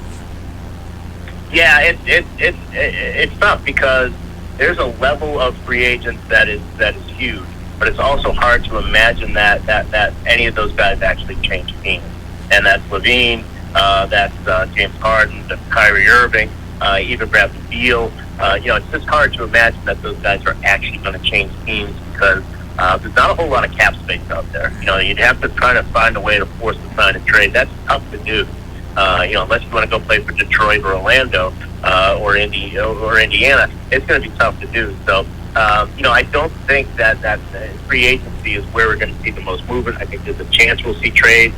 I'm curious about what Utah does. Obviously Rudy Gobert, Donovan Mitchell. I think most people would be surprised if they run that back. So that's going to be something to look for. In Phoenix, DeAndre Ayton is a free agent, but he's a restricted free agent, which means the Suns can match any offer. Still, it's obvious they're not happy with him, and he's not happy with them. So that would probably have to be a sign and trade situation. I think that's probably the other big one. You mentioned Damian Lillard. I haven't heard that they're going to start to push to trade him. They just kept Joe Cronin, who's their GM now. He was the interim. They're going to keep him. He has said he wants to keep this team together, give it another shot. So I think that Lillard won't be on the market, but that can change. As soon as he picks up the phone and says, "I want out," the Blazers are going to have to start to take that serious. So I do think that it's likely to see more trade market than the free agent one. Yeah, they may have to worry about finding an owner first, right? The clock's ticking on that 18-month deadline, right? They have to sell. Yeah, and right. There's so many moving parts, and really, they kept Joe Cronin, and Damian Lillard right now is low on their totem pole in terms of their checklist of things that they need to take care of in the offseason. Significance of Golden State making it to their sixth final in the last 8 years. What a great story! I mean, it's just it's unbelievable that the perseverance it took for Klay Thompson to come back. For Steph Curry to grind through these last 2 years, for Draymond Green to grind through these last 2 years. It was not easy for them, and I caught up with them a number of times over the last couple of years, and it was a tough road, to have to go through that.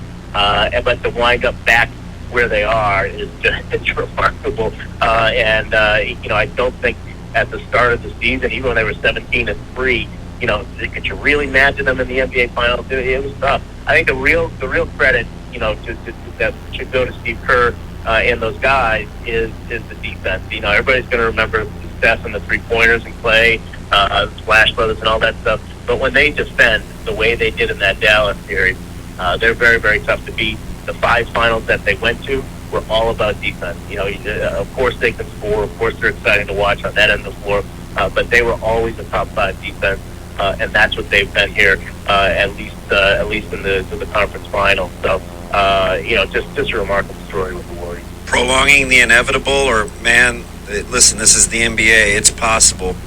How did the Heat get to Game 7? Yeah, it's tough because they're outmatched. These are both very good defensive teams. And I think defensively they can play on each other's level. I think the difference is that offensively the Celtics are just a much better team. They've got better supporting pieces. They've got better star pieces. Jimmy Butler, look, he has not been healthy. He's got the knee issue. Kyle Lowry has not been healthy, as we know. We saw how terrible he was offensively in Game 5. Give the Heat some credit there. They're not 100%. Nobody's 100%, though. Celtics haven't been 100% either. I just think the offensive ceiling with when you've got Jaylen Brown and Jason Tatum and the role players like Al Horford, like Marcus Smart, like Grant Williams, who's really been a revelation here in the playoffs. The Celtics are just a better offensive team, and for two teams that are well matched defensively, it's just a tough matchup for Miami to win. The fact that they're 3-2 and they could conceivably get back to a Game 7, that's a credit to Eric Spoelstra and that team, because the Celtics are clearly the better team here. Sean, as always, we appreciate the insight. Have a great weekend. Okay, you two guys. Thanks. Thanks, Sean. So Sean Devaney, NBA editor for Heavy.com, always a great guest on the show. All right, great week, everybody. Hope you enjoyed the shows. Hope you enjoyed the debauchery. Hope you enjoyed Damon's meat and your grills and griddles. Be safe, make memories, really be safe, have fun this extended weekend, and remember why it is called Memorial Day. We'll all be back again on Tuesday for another edition of Sharp Betting in the Morning on 1620 The Zone.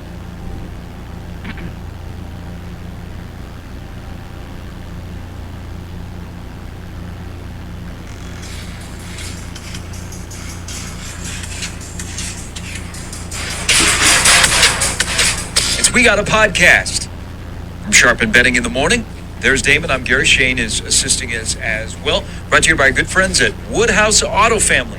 The Hyundai lineup is electrified with the widest range of electric, hybrid, and plug-in vehicles in the market, like the 2022 Tucson plug-in hybrid. Place a priority order at Woodhouse Hyundai of Omaha in-store of 144th and Giles Road or online at woodhousehyundaiofomaha.com. So here on this quick edition of our podcast, we got a podcast, Sharp and Betting in the Morning. Let's answer some mailbag questions. And this one first starts out, Gary and Damon, love the show. Heard you guys talking a lot about comparing last year's roster to this year. What if we went at it a different way? Is Nebraska closer to the top of the division now, the same, or further away since the end of last season? On paper, I think they're closer, but not necessarily because of the new additions. It's more because I think there's more balance in the West, coupled with the fact that I think that they've added to their depth. I think gives them a chance. It's not because there's so many unproven guys, right? You just don't replace Dismuke and Deontay Williams and JoJo Doman and Damian Daniels and guys like that and just plug in automatically. You're going to be better. Yep. I mean, on paper, they've got more depth, especially along the D-line. You know what? It's better post-spring than they were a year ago at this time even. So it changed in a hurry. But it is kind of and I agree with you about the Big Ten. Like, if Nebraska won the Big Ten, let's just say hypothetically, Nebraska wins the Big Ten this year, you could make a case, not surprised. They win the Big Ten last year, you're like, whoa, where did that come from? Even with some of the chatter before the season began. But I agree. I think it has a lot to do with the Big Ten West at the top between Wisconsin, Iowa, and Minnesota is a grab bag. I mean, when you look at win totals that are anywhere from 7.5 to 8.5 and there's no separation, it's wide open in the West to make a move up. But I also think if you're saying, are they closer to the top of the division, are they same, or are they further away? We could go, yeah, they're closer to the top of the division, and we look at all of the win totals and the discussion about Nebraska. There are so many unknowns. Yeah. If you're just basing kind of on spring ball, you are trusting in certain players or coaches to get guys ready to play. Because how much do you know about a quarterback that threw 4 passes in a spring game? Yeah. But yet he's going to be your starter. Now, you know, he went 24 Texas, and 9, yeah. But you're making a transition to different offense. Yeah, it's like there's so many great unknowns, but this year, after last year, like, okay, things are going to even out. So maybe to 6, maybe to 7. It's just it's going to be a weird, maybe weird's not the right word, kind of the great unknown season. Yeah, kind of the way I look at it is it's when you pit it against the pressure to win next year or this upcoming season, and with the new additions of the coaching staff, all the new faces on the roster, it's arguably the biggest gamble. It's a high stakes poker game right now because you are banking on unknowns, the implementation of the system, the verbiage, the continuity, the getting guys ramped up to speed, not getting some of your core key contributors until June, July for some. It's a gamble, but like I said, on paper, you could be a little deeper than you were a year ago. Now we'll see if you can meet that caliber of play, but you have added bodies in the room to give you a chance to win, especially in special teams. If Buscemi and Bleak Road pan out, I mean, that right there gives you a pretty good start. Yeah, it solves some of your issues that you've had. I mean, they're not going to get the run as some of the top transfer portals. I mean, those are for the likes of a Trey Palmer, O'Shawn Mathis, a Casey Thompson. But I think anybody that's watched Nebraska over the last couple of years, if you add a place kicker and a punter out of the portal, and they, even if they stay the same of where they were from Furman to Montana, you'll take that in a heartbeat. I mean, that could be the difference between 1 or 2 wins or maybe even a third win on this year's schedule because something that has ailed you has been fixed. I brought this up. This is not out of the mailbag, but I brought this up earlier in the week and we never got to it. We ran out of time. If you look at, and this is kind of, hey, Nebraska's winning the offseason. Well, they've always got to have an offseason. I think quietly, this staff, and I'm gonna make them as a whole because there are some individuals that are really, really good. The amount of progress that they've made in a short amount of time in recruiting, in getting in front of people and getting guys to campus, if things flip and they have success on the field, which equates to more attention, and you can win more of those battles, and you can beat like teams for guys that you really want, this staff could kind of match or get in the ballpark of some of those Callahan recruiting staffs. Yeah. In terms of guys that love it, that have been good recruiters, have stayed not good afraid recruiters. to work, got a ton of connections, like the energy, I think, in the vision, right? Because sometimes people can mistake activity for achievement, right? So they're not just busy being busy, but just the fact it seems to be coordinated efforts. You know, Ginta's kind of crafted a vision. He's got some guys that really can execute it. They seem to be on the same page, closer to being on the same page in terms of eval, and I think it gives them a chance, right? You're seeing what's happening with the June visits, right? I prefer game days, but hey, June visits for officials, getting those in, like, that's a big deal, especially if you're coming off a 3-win season. It has, the transfer portal also lets you know, for whatever the reason, and it has to be part of it, the level of organization, the plan that they can cast, and the people involved, it has become kind of a destination place. Don't you think, and I agree with you, especially at a place like Nebraska, where you can get somebody in the door and they can see that. But now you're weighing a June visit where you can spend more time with them. Like, you know, when you come on a game day, there's only a set amount of time that you can spend because your number one job as a coach is the game that's at hand, even though you know you got to play the recruiting game. But playing the whole, hey, we've got more time in June and we can probably get a better look at you in June. I think it's not only a Nebraska thing. I think we're going to start to see that across college football. You know, you want to go to a visit and have fun because it's a game day, but man, you want attention, go in June. Yeah, no question. All right, well, part 2 of the podcast. We got a podcast coming up next, brought to you by Woodhouse Auto Family. Frontier presents A Tale of Two Homes. I moved in with Frontier Gig Fund. With multiple companies, now that we've covered something you could do. Addiction, the sleepless nights, the constant worry, and knowledge, connection, and The 2022 Tucson plug-in hybrid. Place a priority order at Woodhouse Hyundai of Omaha in store, 144th and Giles, or online at woodhousehyundaiofomaha.com. All right, welcome back in. We got a podcast. There's Damon. I'm Gary. Shane is here as well. Bill Connolly, right or wrong? He's got Nebraska projected as the second best team in the West. 35 in his FPI plus, even though Nebraska is 94th in the country in terms of returning production. They are returning 57% of their production on both sides of the football and in special teams. There's a lot of numbers that don't match up, which maybe we think in the end of May about this team. Yeah, so it's interesting because typically Nebraska hasn't gotten the benefit of the doubt. And listen, whatever you think about the metrics and the analytics that goes into those projections, Conley's had a fair degree of success. And for folks like that are their glass is half full, you're obviously banking on the success that the national media thinks that you've had in the transfer portal to pay dividends, right? You want Casey Thompson to be able to a repeat of the 24 touchdowns, 9 interceptions, at least that ratio, something like that. You want to see O'Shawn Mathis and that productivity. You want to see Drew play well. You want Bleak Road and Buscemi to, be the nation's leaders in their respective kicking groups. So, I mean, if you look at putting paper to practical application in terms of best case scenario, you can convince yourself, especially like what we talked about in the first part, if you think the West has come back to the pack a little bit until at least one of these schools gets one of their quarterbacks to emerge, whether you're Wisconsin or Iowa.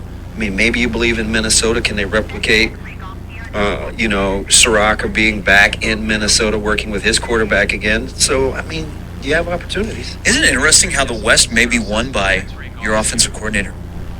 You got a brand new offensive coordinator at Nebraska, a return of an offensive coordinator at Minnesota. You got a brand new offensive coordinator, even though Paul Chryst is heavily involved. And then you've got Brian Ferentz's offense. I mean, could the West be won by the best offensive coordinator? Yeah, you got a chance, don't you? Because, so the head coach at Iowa, the head coach at Nebraska, the head coach at Minnesota, they're not involved in offensive play calling. Only the guy at Wisconsin is. And they're going to be the favorites going in, but he's working with a brand new guy. It's interesting when you look at it that way, because the one thing that we didn't think we were getting from Nebraska when this staff came over was consistency defensively. Mm-hmm. That's been the one thing that they've been able to hang their hat on, at least relative to the offense. Yep. So for offense to come back to the forefront when that was kind of the narrative in 17 and 18 during the hire would be something pretty interesting. And then you have a division, though, on the defensive side of the ball. You have a really good young DC at Wisconsin. You got solid stability at Iowa. You've got Minnesota finally has some stability defensive coordinator. Chenander's now going into his 5th year. Purdue, though, in an area where they were good last year and they lost an NFL first rounder, they are changing their defensive coordinator. Yeah, lost him to Wake Forest, and Coach English will take over. And we talked about it, right? The whole Cole thing and and 3 guys and the minds at Purdue, but make no mistake, they lost Lammers, who was the guy. So I mean, we'll see how they come around. All right, less than 90 days to go until the start of the football season. Of course, we'll have more on the upcoming season, the different angles, and how Nebraska gets there. That's We Got a Podcast. For Damon, I'm Gary. For Shane, Sharp and Betting in the Morning on 1620 The Zone. All right, that'll do it for Friday's episodes of the Sharp and Benning Show from Omaha, Nebraska. That covers, obviously, a lot of Nebraska stuff, but also some national stuff as well. And now we're going to move into the Monday, May 30th, Memorial Day episode of the Tony Kornheiser Show.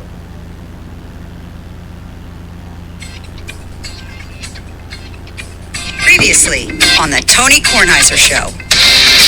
But it's a name you don't forget. Carmine Calzanetti is a Queens name, kids. And St. John's is in Queens. And he was the lead guard for 3 years. And that was thrilling for me to meet him. Very happy you made it out of the attic. Yeah. Did you get a nice glass of Sancerre where there's some good hors d'oeuvres? I didn't eat anything, and I had a couple of sips of a glass of wine afterwards and got out of Dodge as quick as I could. Was it in a sippy cup? No, it was, I felt I should leave. The Tony Kornheiser Show is on now. It's a Memorial Day show. We never do a Memorial Day show. Why am I doing a Memorial Day show? Every year at Memorial Day, I play at Columbia Country Club. I play in a tournament with Team Coco, with Courtney Fremming, the great Arch Campbell, and Pete Cretin. And we play. And one year we even won. Often we get shop credit. But I'm doing this show today on Memorial Day because I have PTI. For the first time that I can remember, there's a PTI show scheduled today. Usually we get off Memorial Day and the 4th of July and Labor Day and Christmas and New Year's and Thanksgiving, and you can count on that. I don't know who made the schedule this year. It was made months ago. Some bozo made it and put us on Memorial Day, so I'm actually working, which doesn't enable me to comfortably play in the golf tournament. I could play in it, but I wouldn't be starting my work at a period of time where I'm comfortable getting ready for the show. So I asked Michael to do me a favor to play with Team Coco instead of me, and he's doing that today, and he's, I hope he does, I know he'll do better than I would have done, but he also has far less strokes. He doesn't get pops on 15 holes like I do. He doesn't get any pops, his scratch player, even though he hasn't played in a long time because of the kids. But he's out there doing that. So we are here. I take Memorial Day seriously. I'm not going to go through a whole long thing here, but I take Memorial Day seriously. And I was gratified to see on SportsCenter this morning that Alejandro Villanueva, who was an offensive lineman for many years with the Pittsburgh Steelers, and I don't know where he's playing now, they did a whole piece about him in Memorial Day because he's a vet. And I like when that stuff happens, as long as it's not either overly sad or overly schmaltzy. And Right. in the hands of the wrong people, those pieces can be that way. This was a good piece. I got a note, not a note, Jared called me the other day on the subject of people you've sat next to on a plane. And Jared said that some years back, he was on a plane and he was reading the New York Times. And there was a piece in the New York Times about Jerry Stiller and Ann Mira, who were married and who are the parents, or were the parents. I don't think Ann Mira is still with us. I think Jerry Stiller may still be with us, but I'm not sure. No, he passed away. Okay, so they're both not with us. But they are the parents of Ben Stiller. And it was a piece in the New York Times about them and their comedian, actor, son, Ben Stiller. And Jared's reading this piece. He's completely engrossed in the piece. He puts the paper down and looks up, and in the seats across the aisle from him are Jerry Stiller and Ann Mira.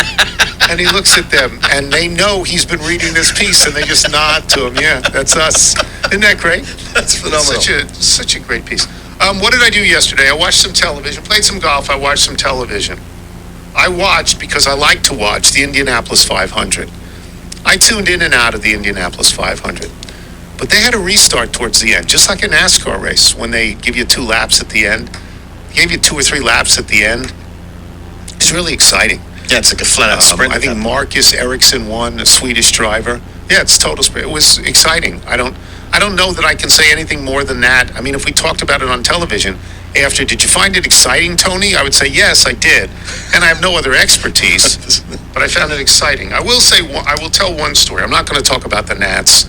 I probably should talk about Scotty Scheffler and Sam Burns, but I'm not. I'm walking the dog the other day, 4 or 5 blocks from my house. A car pulls up to the right-hand side of the road. A guy gets out, comes over to me. There's a guy getting out of a car to talk to me. It turns out his wife is driving the car. She's in the car. The car is on. He says, I'm Alan from St. Louis. I go, hi, nice to meet you. He said, I just wanted you to know this. I know all about the Arch. I know you like the Arch. I know you think it's fabulous. I said, I do. I think that the 2 most wonderful things in America that I've seen are Niagara Falls and the Arch. They've mesmerized me. I said, I haven't seen the heads ever at South Dakota. Don't think I'm ever going to see them. I've seen those. It's impressive. I would like to see the Arch. I haven't seen that yet. No, it's in St. Louis. It'll be there when you get there. It's not going anywhere. Anyway, Alan from St. Louis, he gets out of the car, and he tells me that he was there when the Arch was being built. And he was there when they were about to put the Arch together. In other words, there's a south side and a north side. And those were constructed separately. They were going to meet in the middle in the curvature that makes the Arch the Arch. And what Alan said to me, and he wanted me to tell this on the air, what Alan said to me was that the people who built the Arch didn't take into account that the south side was in the direct sun all the time and got heat from the sun. And so when they went to fuse the 2 together, the south side was higher, taller than the north side because of the expansion having to do with the heating. Right. So he said they pumped in millions of gallons of cold water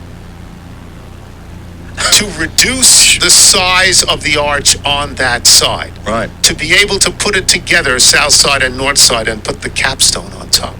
And he wanted me to tell that story. I'm telling that story because I thought it was pretty cool. That's very cool. It's brilliant. I mean, I wouldn't know how you would get all the water up there, I guess. I don't know. I guess there's a guy hanging out of a window, and he's spraying. I have no idea. I didn't ask. It seemed so wild to me, and they popped in the crown, and that's how the arch was I made. would have loved to have been there for the discussion when they first tried to put it together and be like, well, what happened here? It doesn't fit. Yeah, what happened? It's not going to make it. That would be like if you do the Intercontinental Railroad and you go, the tracks don't connect. Exactly. Oh, It's just promontory point. They don't actually connect. Yeah. So that was Alan. A little scary for me, a guy running out of a car. Yeah. I am Alan from St. Louis, but pleasant, very pleasant. His wife, pleasant. Very nice. Anyway, I want to read this from Bruce Lawling. I'm calling this a David Aldrich moment. This past weekend, I was listening to the Red Sox radio call of a Game 1 of a 2-game doubleheader between the Sox and the Orioles. Perfect backdrop as I worked on a few things in the yard and enjoyed the slow pace of baseball on the radio and the stories of current and past players and events that fill the time in between pitches, interrupted only by the audio picture that occurs after the familiar crack of the bat. New England treasure Joe Castiglione and relative newcomer Will Fleming. We know Will Fleming. Will Fleming and his brother listen to this show. Okay. They're both wonderful announcers. I'm pretty sure about this. I hope I'm right about this. Relative newcomer Will Fleming were on the call, and then it happened. They had wandered down a rabbit trail of where the hitter was from, and then what past players were from there. Someone they discussed was from Maryland, and quickly Fleming, who may have sat on this tidbit for a few years. I'm pretty sure he's from Northern Virginia. Has to be. And he read me as a kid, and I'm pretty sure I've met him. In fact, either he or his brother did the Binghamton Northwestern game. Oh, we were in Chicago We for were in that. Evanston. Okay, yes. He moved the discussion very specific and shared this fact that the squire, Jack Ken Cook, had named a section around his football stadium Raljon for his two sons, Ralph and John. Right. That's right. He wanted to have a date line, and the date line was Raljon, R-A-L-J-O-N, Ralph and John. And then it happened. Fleming quoted the former Washington Post columnist Tony Kornheiser, who quipped in a column criticizing the name, quote, "Lucky for us, Cook didn't name his kids Peter and Enoch." Yeah, I said that. It's probably the funniest line I ever wrote. Made me happy. Needless to say, Castiglione passed on doing the conjunctive math, and the inning quickly ended. Mr. Kornheiser used to write pretty well. I did. It's a great line. It is. By the way, also, we shouldn't overlook the fact that the Squire was also a nickname that you gave. Oh, sure, right? sure. Yeah. Like the Danny. First, Dan Snyder, the Danny. Yes. Yeah, the Squire. Jack Ken Cook. I called him Squire. He loved me. Yeah. He loved nobody. He loved me. I got along great with Jack Ken Cook. He was a great owner. He really was a great owner. Great owner. 3 Super Bowls, yeah. So I also have this very, very, and I can't emphasize this enough, very long email. Yes. 3 pages worth of an email from Jaden, J-A-D-Y-N, Welts. And it says, to whom it may concern, good evening. Good evening, I guess. My name is Jaden Welts. I'm a Division I student athlete at Binghamton University in upstate New York. To extent, I think she means extend, or he means, I don't even know if it's a man or woman. Jaden, I don't know the name. To extend the introduction of myself, and always proofread. Oh, I went through this the other day. Yes. Always proofread. Always. To extend the introduction of myself, I am currently enrolled in the School of Management at my school, and I'm a member of the women's basketball program here at Binghamton. Although I'm originally from a northern town in Ontario, Canada, I decided to attend Binghamton University with a great interest in receiving a great education while being able to pursue a playing career as well. It's a great school. So happy that you came south to go to Binghamton. Sure. Today I am contacting this page as I would like to bring a potential sponsorship opportunity to the attention of Mr. Kornheiser, the co-host of PTI. As I know, Mr. Kornheiser is an alumni of Binghamton University, Harper College, and is a strong supporter of the Canadian fan community. Although I think I'm a hardworking, diligent student, I would like to bring Mr. Kornheiser's attention to a different sports program in Binghamton's athletic department, specifically a young athlete on this given team with remarkable potential. The men's golf team at Binghamton recently participated in the Big Sky Conference tournament during the end of last month. I know, because I shouted out to a kid. As Mr. Kornheiser mentioned quickly at the end of a PTI episode, one of the team's members had a top 10 finish. I thought he finished second in this tournament. Wow. Not top 10, second, I believed. At this tournament, the team recorded their best overall score in program history. One of the members on the team, this is not the kid I talked about, Sean Colella, a freshman and newcomer on the roster, was a part of this record-breaking team throughout the season. Having a top 5 finish at one of the team's events earlier this year held at Prospect Bay Country Club in Graysonville, Maryland, and many other notable appearances, Sean Colella is certainly a key factor to to this growing Binghamton program. By the way, did women's basketball, so Jaden is a woman. We would think, yes. Yeah, I didn't read that first. I read that, skipped over it. So Jaden. Yes. Getting back to you. Over the course of many years, Sean Colella, among his many teammates, has been putting in numerous hours into their development of young, successful golfers. Between managing the stresses, spelled wrong, of everyday student responsibilities, he and his teammates have also worked tirelessly to perform both mentally and physically on the golf course as well. Okay. Now, you play golf. My son played golf. I get it. The reason I'm contacting this page is to bring a potential sponsor opportunity for Mr. Kornheiser with regards to the men's golf program during the 2022-23 season. Although I understand that much may not be able to be done by Mr. Kornheiser, I'd like him to know that the golf program does not receive the recognition or funding it needs or deserves. If there's any way Mr. Kornheiser can support this program or even support Sean Colella during his athletic career, I know it would be significantly appreciated by the athletes and myself as well. And it goes on. Believe me, it goes on. So, if I take this correctly, Jaden Wells wants me to do name, image, and likeness for Sean Colella. Right? Yes, even though I'm not sure quite how name, image, and likeness stuff works. And I give him money. This is how it works. You just give them money. Name, image, and likeness allows athletes to be given money. And by anybody. Right, you just give them by cash. Anybody. Yeah. Cash, straight cash, homie, if you want to. Whatever you want to do. Would you get, like, on the back of the uniform? I don't know what. They don't wear uniforms. Well, they wear a golf shirt. Good. On his bag. Yeah, on his bag. Did you just say Kornheiser? I wanted to say on his bag, I am sponsored by Tony Kornheiser. That would be great. That's what I want. Yeah. I'm sponsored by Tony Kornheiser. And by the way, if he doesn't break 80 in the tournament, he's out. Right, that's the bar. He's out. 80. I'm not going to be tougher than that. It seems reasonable. You don't break 80, you're out. Yeah. I find this very, very gutsy. It is to call me up, but not call me up, to write me an email and say, this is what you ought to do. Yeah. You ought to sponsor this kid. It's not even her. It's just some other kid. Sean Colella. It is a gutsy move.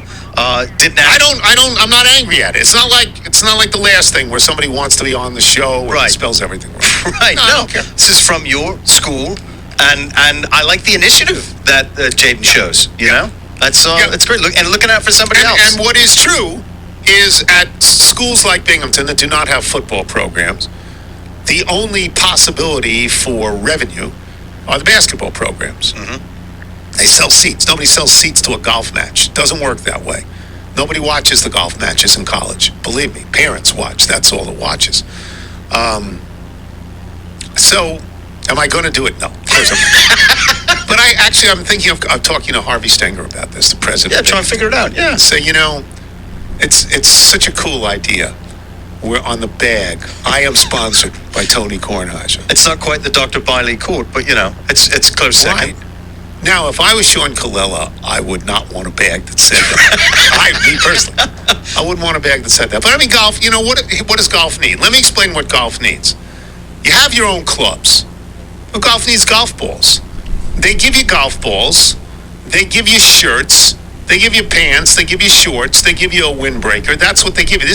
Golf is not a real big expensive deal. Now, it is expensive in the sense that if you travel to a tournament, that's what I was going to ask. Yeah, but you're an intercollegiate sports team.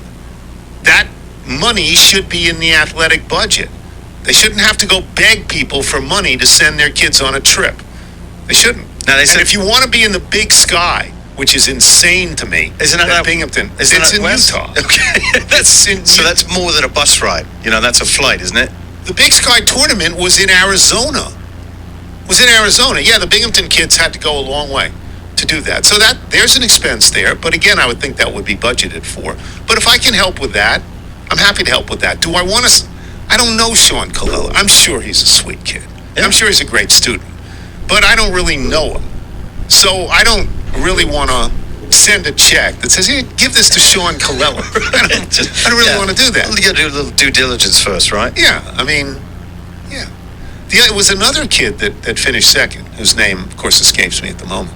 But this is a wonderful ask, isn't it? It is. It's a wonderful ask. It is, because, again, it's not saying, hey, I need this for me. Yeah. This is for a comrade at the school. I will take a break. When we come back, Bob Ryan will join us. The Celtics got into the NBA Finals. They were ahead sufficiently most of the game. It got very close at the end. Jimmy Butler went up for a three that could have turned the game around, and did not. He missed the threes. Probably the only shot he missed all game. I'm Tony Kornheiser. You're listening to the Tony Kornheiser Show. This is the FrameBridge read. FrameBridge makes it easier and more affordable than ever to frame your favorite things without ever leaving the house. From art prints and diplomas to the photos sitting on your phone, you can FrameBridge, used as a verb, just about anything. With Father's Day around the corner, FrameBridge also makes the perfect gift. In fact, select gifts ship next day. Just go to framebridge.com and upload your photo, or they'll send you packaging to safely mail in your physical pieces. I don't know how to upload photos. Upload, download, sideload. Right. I have pictures. If I want something framed, it's an actual picture. Right. But other people take it off their computer. I've done this from my phone, and it turns out brilliantly. Yeah, it's amazing. Yeah, I'm sure. I'm too old. Preview your item online in dozens of frame styles and gallery wall layouts. Choose your favorite or get free recommendations from their talented designers. The experts at FrameBridge will custom frame your item and deliver your finished piece directly to your door ready to hang. Instead of hundreds you pay at a framing store, their prices start at $39. All the shipping is free. Plus, my listeners, will get 15% off their first order at framebridge.com when they use the code TONYK. Order online at framebridge.com or stop by a FrameBridge store to work with a designer in person if you're in New York, DC, Atlanta, Philly, Boston, or Chicago. We have these things. They're very lovely. Yes. I wholeheartedly recommend FrameBridge. Get started today. Frame your photos or send someone the perfect gift. Go to framebridge.com, use the promo code TONYK to save an additional 15% off your first order. Framebridge.com, promo code TONYK. For those of you who didn't hear it the first two times, here it is one more time. Framebridge.com, promo code TONYK. You're listening to the Tony Kornheiser Show. This is sent to us by Tom Rush, who writes, "My name is Tom Rush. No, not that Tom Rush of 60s songwriting fame. I'm a lyricist. Listening to your recap of the Derby, I sit here smiling. Victorious long shots remind me the seemingly impossible is at times possible. If you look at the world around us, and sure, it might be a bit of a stretch to apply lessons of the sports world to global conflicts, but we're seeing that play out in Ukraine as well. It's difficult to see that in our current global and domestic climate. But I try to remind myself that in the end, the plan of the universe is good. The scales will level. The pendulum will stop at violence swinging from left to right, and sometime in the future, settle still in the middle. Raised in Northern Virginia, I grew up reading your columns in the Washington Post as a youth. I often say there are three people who influenced my humor through their artistic expressions: Bill Waterston, Jim Henson, and you. It wasn't just your sports columns. I look forward to your takes on our shared world of the DC bubble in the style section. I didn't get it at all. I didn't get it all as a stupid 7-year-old, but I still found it funny. For me, that's what I enjoy most about your podcast. Each episode is a wonderful blend of both kinds of columns I grew up on. If nothing else, I wanted to thank you, your son, and the entire team for capturing that in each episode. We will play two songs by Tom Rush today. This is called Halfway, and it plays in Bob Ryan, the quintessential American sports writer. And last night, when I sat down to write questions, I had no idea who was going to win. No idea. Whether Boston would win or whether Miami would win. In my mind, I thought Boston would win, and the reason I thought that was because the home court had meant almost nothing in this particular series. And a couple of weeks before, Boston had gone to Milwaukee and won a Game 7 on the road. I wonder your thoughts, Bob, on this Celtics team right now that has advanced to the finals and what you have seen from it, particularly in the second half of the season. We have seen growth, team unit growth, individual growth, collectively growth. It probably includes the coach who was doubted in December, was doubted when they were 3 games under 500 in January, and people wondered if he was in over his head, and people wondered when will Tatum finally figure it all out to calibrate his talent, to know when to shoot, when not to shoot, when to defer, when to assert himself, and when would Brown stop turning it over, and when would Robert Williams get healthy enough to stay on the floor, and when would Marcus Smart actually act as a real point guard? These were all questions in the middle of January that have been, I think, sufficiently answered, and the way they've done this, that was like last night. That was one of the craziest wire-to-wire wins. That was a wire-to-wire win. They got off to a 9-1 start. Game was never tied. It was only down to 2 twice, once in the last minute. It was a shaky wire-to-wire, but as you pointed out, it was a road victory, and that means twice now in this march to the finals, they have won a road game, a 7th game in a road, and that's something that no Celtic team, and I'm not sure if any other team. I haven't had a chance to research that, but I know of no Celtic team that won 2 7th games en route to a finals. I will say this: if the finals go 7, that's on the road too for the Celtics. Golden State will host 1, 2, and 5 and 7. Yeah. Such a tough series. They're not fazed by that. Right. Such a tough series to predict. I mean, honestly, Bob, Miami was so terrible in games 4 and 5.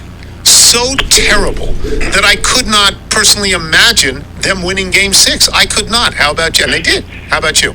Jimmy Butler lifted them.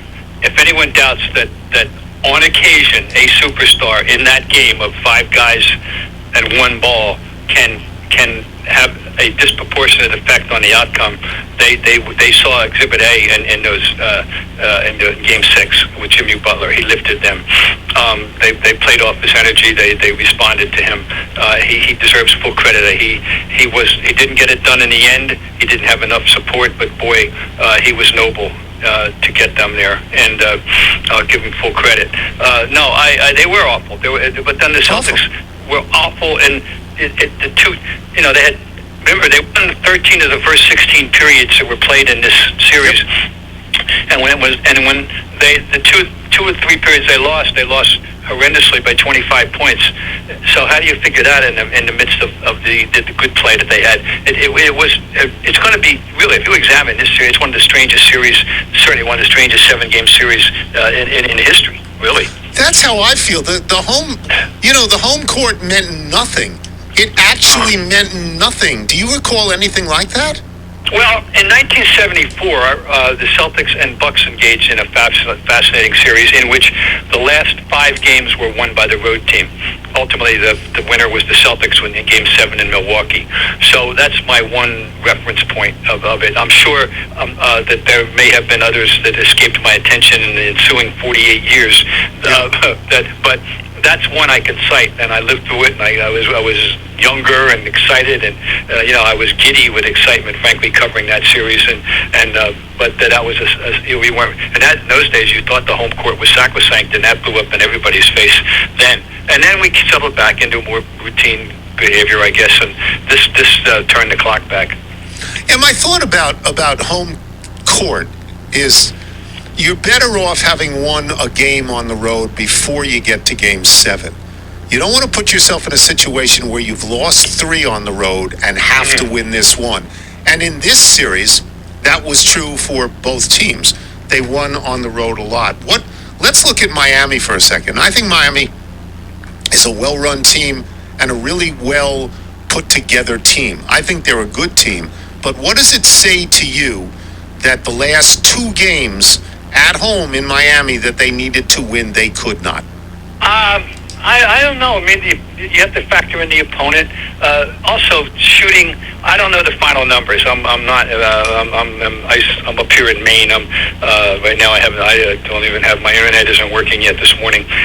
So I don't even know the final numbers. But I know that they were 7 for 45 on threes in one of the losses. And the world has gotten so 3-point dependent. And I was kidding earlier in the week. I said it's going 7, and if you can tell me which team will make 22 threes and which team will go 7 for 45 or 4 for 33, then I'll tell you who's going to win, jokingly. Well, we did go 7, and I don't know what the numbers were, but I suspect that Miami didn't get much done on the 3-point shot. The category world, the game is just so different, Tony, and it's so dependent on the 3. People are slavish to it, and it's changed the nature of the game dramatically. But to answer your question, I don't have a definitive answer, except that the opponent. The Celtics were a good road team this year, and in general terms. I don't know. I just don't know about maybe they're just a special group, perhaps. I don't know. I will yield to you completely on this because your knowledge of basketball and your reporting on basketball is far greater than mine, basketball and baseball. I have found the playoffs to be largely unsatisfying. This was a close game at the end, but wasn't a close game throughout. I don't know. I like close and late. I root for close and late.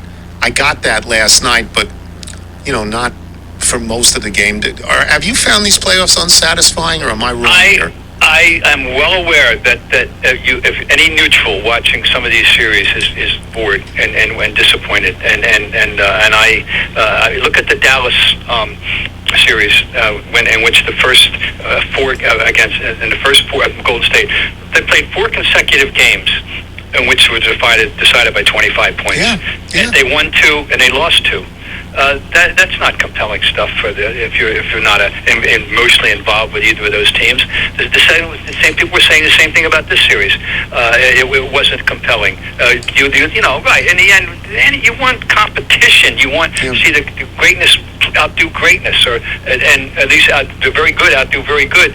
Yeah, you don't want complete routes if you're neutral. No, I agree with you. I don't think it was I'm sure it wasn't a very interesting series for people who weren't emotionally attached to either team. I find that about every series that I've seen so far. I mean, I thought the best series was Boston-Milwaukee. I thought that was the best of them, but I haven't. Well, let's get to the Warriors, because the Warriors find themselves back in the finals, and everybody yells and screams about the Warriors and their big 3 players, and Kevin Durant came and left, and yada, yada, yada. What do you think of the Warriors against the Celtics? The Celtics are big and strong. I love the fact that they're back. I respect that trio, those 3 guys. There's so many subplots here, starting with Klay Thompson having missed 2 full seasons, and then coming back as wonderfully as he has, and now a good guy, a worthy player, Hall of Fame player to be. I'm just happy. I'm happy for them. I really am. They waited for Godot, namely James Wiseman. He never showed up. They said okay, and Kevin Looney, however, has emerged and given them some stability in the middle. But the core trio is going to go down as one of the great threes in history. They're going to go down, and they should go down in that vein. With Curry, Thompson, and the intriguing Draymond Green, who remains a character, with his big mouth and all that. But he is a special kind of glue player. He's one of the all-time guys doing what he does, which is a little bit of everything. Not to mention whatever he does in the locker room. And how about we got a dream matchup of those 2 guys, and he and Horford, and Horford doesn't have that kind of personality, has his own kind of personality, but he brings the same kind of versatility and glue guy stuff to the Celtics that Draymond Green brings to the Warriors. Warriors have gotten an emerging new star, and Wiggins. Which is nice, and they're going to get Gary Payton 2 back, I believe. So they're going to be whole. I want everybody whole, Tony. I don't like the what ifs. I want them all whole. Celtics appear that they're Smart and Williams 3. Depending on anything, how else happens right here. No, but back to it's going to be it should be a good series. By the way, the Celtics over the last couple because the Warriors were down 2 years ago, but they played them well this year. They actually beat them, and I think they have confidence against this group. But they haven't played the Warriors as they are now. By the way, with the full emergence of Wiggins and with Thompson back the way he is, so this could be this shapes up to be a fair, good. Really good series, and I know Vegas has got Golden State favorite for logical reasons, but this has got to be at least a good 6, if not a 7-game series. I agree with you. I think Boston throws a lot of big bodies at you, and I think that Golden State is best when they're not big, and that will be troublesome for Golden State against Boston. And there's a part of me that wants to see Golden State win, just so we can say, yes, Kevin Durant is a great player, but they won before him and they won after him. So get off me with Kevin Durant. That's how I look at it. You're hardly alone. You're hardly alone. Durant has, right. I think there's a lot of people that feel that way. I think they're eminently rootable. I mean, I root for them. When I watch them play, I always root for them. I admire Steve Kerr. I admired him long before his spectacular soliloquy the other day. And so. No, this is a nice battle. I think it really is, and as the fan part of me, and I'm retired, that the fan part of me can accept losing to some teams more than they can accept losing to others. I didn't want to lose to the Nets. That would have driven me crazy. I would have been okay losing to Milwaukee. I would have been okay losing to Miami, and I will be okay losing to Golden State. The Celtics accomplished their mission with me, Bob Ryan, when they got rid of the dastardly Nets. So I've been playing with personal house money since then. Good. Thanks, Bob. Thank you. Talk soon. Okay, Enjoy Tom, Maine. always. Enjoy. Do we want to ask Bob about? I guess he's gone. What? I was going to ask. Remember, we get the email from the listener that was like, "Hey, we called you." Oh, I forgot about that. That's my fault. I forgot to remind you about. Oh, yeah. I just remember. We'll have him on. So called him at the press table, and he answered the question. It's about the jersey number. Yeah, next we'll have him on before the end of the series. Sure. Yeah. Okay. We'll take a break. Barry's Verluga joins us when we return. We're going to talk about, and I know it's local. I get it. The Washington football team, I get it. But he wrote a really interesting column the other day about how they are on one sort of floating in space. Yeah. Nobody really wants them. I'm Tony Kornheiser. This is the Tony Kornheiser Show. This is the Shopify ad. Michael's not here. This is a difficult one for me because I'm not smart enough to understand it. Let's take it piece by piece. Shopify is more than a store. Connect with your customers, drive sales, manage your day-to-day. Got that. Shopify instantly lets you accept all major payment methods. Got that. Shopify has thousands of integrations and third-party apps from on-demand printing to accounting to advanced chatbots and beyond. Don't got that. Do you have that? I just think it's got a very elaborate system to help grow your business, and those are all sort of that package. So supercharge your knowledge, your sales, and success. Discover endless possibilities. Shopify is tirelessly reinventing tools of growth for over 1.7 million businesses, helping them succeed every day. Shopify unlocks the opportunity of your business to more people every day. Every 28 seconds, an entrepreneur like you makes their first sale on Shopify. Go to Shopify, Shopify. Go to shopify.com/Tony K. Do this in lowercase. Don't capitalize anything, all lowercase.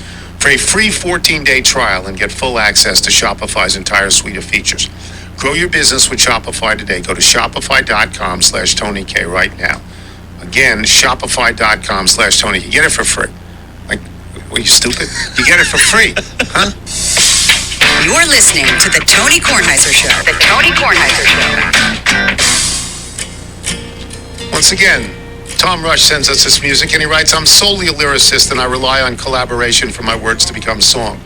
Fortunately, I befriended a few musicians over the years, like my old college roommate, Kevin Manning, who goes by the moniker Far Pines, who've helped take my words from paper and make them into something more. I'm eternally grateful for that collaboration, and it's led me to current collaborations I could have only dreamed of years ago. The song Halfway is from an EP he put out a few years back. That was for Bob Ryan. This song is called Bunker, and it's going to play in Barry's Verluga. And he also wrote, you might recognize the face on the cover of the album from the Kellogg's cornflakes boxes of your youth. That's my Uncle Jim, reminding you to never forget to eat your cornflakes, something I always seem to forget. Thanks again for all the humor you've contributed to my life and helping to promote musicians everywhere. Nigel, if people like Tom Rush want to send us their original music, which is collaborated with singing, how do they do it? Send it to jingles@TonyKornheiserShow.com. By the way, he mentioned in a note that he was from Williamsburg, Pennsylvania. If I'm not mistaken, Williamsburg, Virginia. If I'm not mistaken, Bruce Hornsby is from Williamsburg, Virginia as well. Oh, I'll look that up. You could look that up. Barry's Verluga joins us now. And Barry wrote a wonderful piece about the Washington football team sort of drifting in space. You know, no real place to play, no real fan base, no real anything. You seem pessimistic about Washington football in that piece, Barry. Why would that be, Tony? I mean, let's see. In this century, which is now 21 NFL seasons old, or 22 actually, they have 5 winning seasons. They've won 10 games once. They have one playoff game, or one playoff victory this century. They are owned.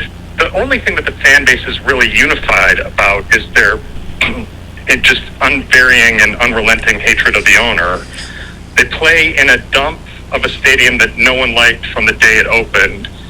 And now they're looking for a new place to play, to build a great stadium that might inject some energy and excitement into the fan base. And they essentially have three jurisdictions, the District of Columbia, Maryland, and Virginia, that in a perfect world would be elbowing each other out of the way to try to say, no, us, it should be us, it should be here, we have this, we can offer you this.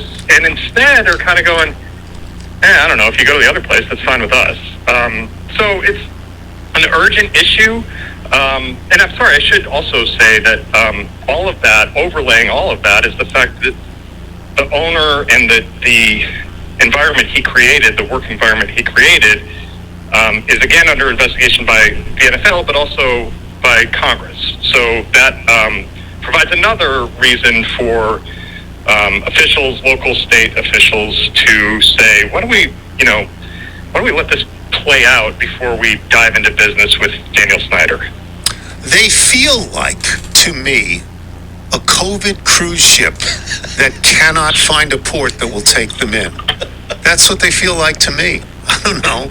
I mean, go ahead. Well, I mean, let me get my pencil to write that down, and I'll plagiarize it gladly later on. Yeah, but there is so people can say, you get emails afterwards like, well, why are you tying in their stadium with the congressional investigation? Well, because they're tied together. Nobody wants a COVID cruise ship to port at their port because it would potentially, ravage the place with disease. No one wants to make a deal with Daniel Snyder and find out later that, that there's more than we already know to the misogynistic environment that he created. That, I'm not going to say what could have, but we don't know what the end result of these investigations are. So there's some urgency to find a site and get the deal done because the team's contractual obligation to play at FedEx Field runs out in 2027. Now that's not to be mistaken for a lease. That's how long they have to play there. My bet is they're playing there in 2028 because we're standing here headed into the summer of 2022. We have no earthly idea where they're going to put the stadium. They've got to put shovel in dirt at some point. It takes probably about 3 years from the time they break ground to the time they can open. So the clock is ticking every day, and if you don't know what the specific nature of the stench around the owner is, those are just wasted days because people are not going to be jumping up and down to try to get in bed with him. I should say this. The stadium is not his fault. The stadium was built by Jack Kent Cooke, hurriedly built by Jack Kent Cooke, and Snyder inherited the stadium. So I don't blame him for how bad the stadium is, although the stadium is really bad. I mean, if you're sitting in a suite and raw sewage is pouring down, it's like not a good look. It's not a good look. But people will say, well, why are you obsessing about this team? And my answer will be, when I came here, it's like 43 years ago, 1979 is when I got here to Washington. And I came from New York. And New York has two of everything. New York is, but because it has two of everything, it doesn't have one dominant of anything. And so you got to understand that. When you got the Mets and the Yankees, when you got the Knicks and the Nets, when you got the Giants and the Jets, one is going to take precedence over the other. But none of those are going to get Rangers and Islanders and Devils at the end. None of them is going to be that team. And I got to Washington and I went, wow, I know what that team is now. It's the Washington football team, whose nickname of that time I will not use. And in discussions I had with a variety of sports writers, because the only people who talked to me were sports writers, we sort of determined that there were three places in the United States of America that had that team. One of them you could sort of discount because it was the Green Bay Packers. And although they were in the purview of Milwaukee, and Milwaukee had a baseball team, and Milwaukee had a basketball team, Green Bay was a special place. But Denver and Washington, Barry, Denver and Washington had all the teams. And the football teams in those cities were it. And that is, in your time here, you've watched a remarkable decline in the interest in what was an absolutely dominant franchise. Well, and that's exactly it, Tony. I mean, so I got here in 2003, and that was my experience. That the early years of that were, he's going to go get the ball coach and have him coach, the football team, and Steve Spurrier was in town. And as much of a disaster as that was, all eyes were on it. All eyes were on Joe Gibbs coming back. Oh my God, he's the savior, and he's back. And it literally was, I mean, people say this and it sounds apocryphal, but like, if you weren't a fan of that team and they were playing at 1 o'clock on Sunday, that's when you were going grocery shopping, because it was empty. And that's not an exaggeration. That is absolutely the way it worked. And so what we're talking about this morning, the search for a new stadium, fits rather neatly into the really broad story that is the erosion of what was an absolutely pillar of a franchise for the National Football League. And that's why, this is a local story, but there are 31 owners in 31 other NFL markets whose business is hurt because a pillar of a franchise is a fraction of what it once was. And the trend is not just has been down over 2 decades, but continues to go down over, into the foreseeable future, because the owner is a problem. And I say that not in a personal way and not in a mean way, although I have been personal and mean in the past. But in this case, you're trying to do a business deal. You're trying to make an economic and a civic development in one of these 3 places, Maryland, Virginia, or the district, that will be a benefit to the community, you hope, but take some hard deal making, because there's always this push and pull between public and private money and infrastructure, and how are we going to get this done. And right now, in this environment, because the owner is who he is, and because he has what's going on around him, that can't happen. So it's an entity that was far and away the lead entity in town, a unifying force in a town that is always fractured. And it's not that anymore. And that matters. That totally matters. I agree with that. So I get this in conversation all the time. I'm not the only one who does, but I get it in conversation all the time because of what I do for a living. I'll be out chatting with somebody, golf course, and they'll say, well, they're going to get rid of Snyder. And my answer is always the same. I don't think so, unless they have absolute direct linkage between the owner and some heinous act. And it's not going to be economics, because they all do that. They all cheat economically. That, it's going to have to be social. It's going to have to be cultural. That's my feeling. And what I would ask you is, do you think they want, and they meaning the NFL, from Roger Goodell and down in the circles that he runs in, do you think they want to get rid of Dan Snyder? If you gave Roger Goodell truth serum this morning and said, would you rather have a league with Dan Snyder or without him, you might not even need to give him truth serum. I think you'd say, no, I'd rather get rid of him. It's an enormous headache, and nobody in his own market likes him. And a way to change not just the narrative, but the trajectory of the franchise would be to say, this guy no longer owns it. Here are the people who does. This is the direction they're going. Here we go. We're going it just feels different. But I agree with you that they can't just say, we don't like you, you're out. They have to have, they have to have some sort of direct evidence of, as you said, that is not, it's not going to be the culture he created.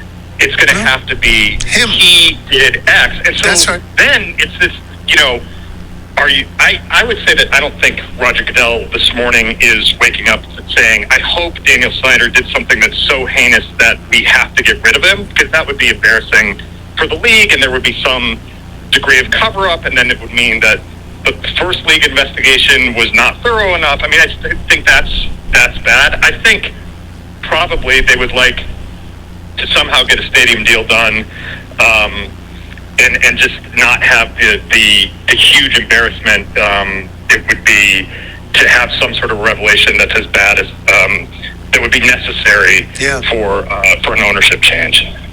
I know I'm going to say something now that's terrible. I mean, people don't want to hear this. What is the life like for him and his family? I mean, nobody, you don't hear a good word. I had a good relationship with Dan Snyder when he first bought the team. I really did. I don't have any relationship now, but it's not a bad relationship. We just don't ever see each other. But it's, yes, he's very, very wealthy. And yes, he has a yacht. Okay, but nobody likes him. Right, Barry? It's like sad. It's his own doing, but it's still tough for a family, I would think. You would think so. And right, you don't want to turn this corner to, making him a sympathetic figure because he has created this. But you're right. I mean, I've been around this town long enough to know, other people who are involved in sports here at all levels. And you just don't find that, like, but he did this, or but he did that, or you guys give him too hard a time because X, Y, and Z. And I'm not discounting, the franchise's charitable work or Tanya Snyder's work with breast cancer research and fundraising. There are good elements there. But we talked about this when we talked about the national sale. Ownership of a sports team, there's a civic element to that. And that means being involved in the community, being out in the community, being part of the community, understanding the community. And Dan Snyder, who I think initially when he bought the team, when you got to know him, wanted to be in that kind of mix. And maybe I'm wrong about that because I came kind of shortly thereafter. But now he's walled off. His actions have walled him off. His uncomfortableness with the spotlight and with speaking in public has walled him off. The disastrous on the field performance of the team has walled him off. And now ultimately his actions and that have led to these investigations have walled him further off. He's not part of the community. He's an outlier. He's offset from the community, and the community is there with pitchforks and torches almost constantly. So that's he loves this team. He wants nothing more than success for this team, but he's led it down this path, and it's got to be uncomfortable. He's in exile. Even when he's here, he's in exile. It's lousy. Barry, thank you. Appreciate it, Tony. Thanks very much. It's local, but I like doing it every once in a while. Barry's Reluga, boys and girls. Read him in the Washington Post. Great columnist. We'll take a break. We will have email and jingle when we return. I'm Tony Kornheiser. You're listening to the Tony Kornheiser Show.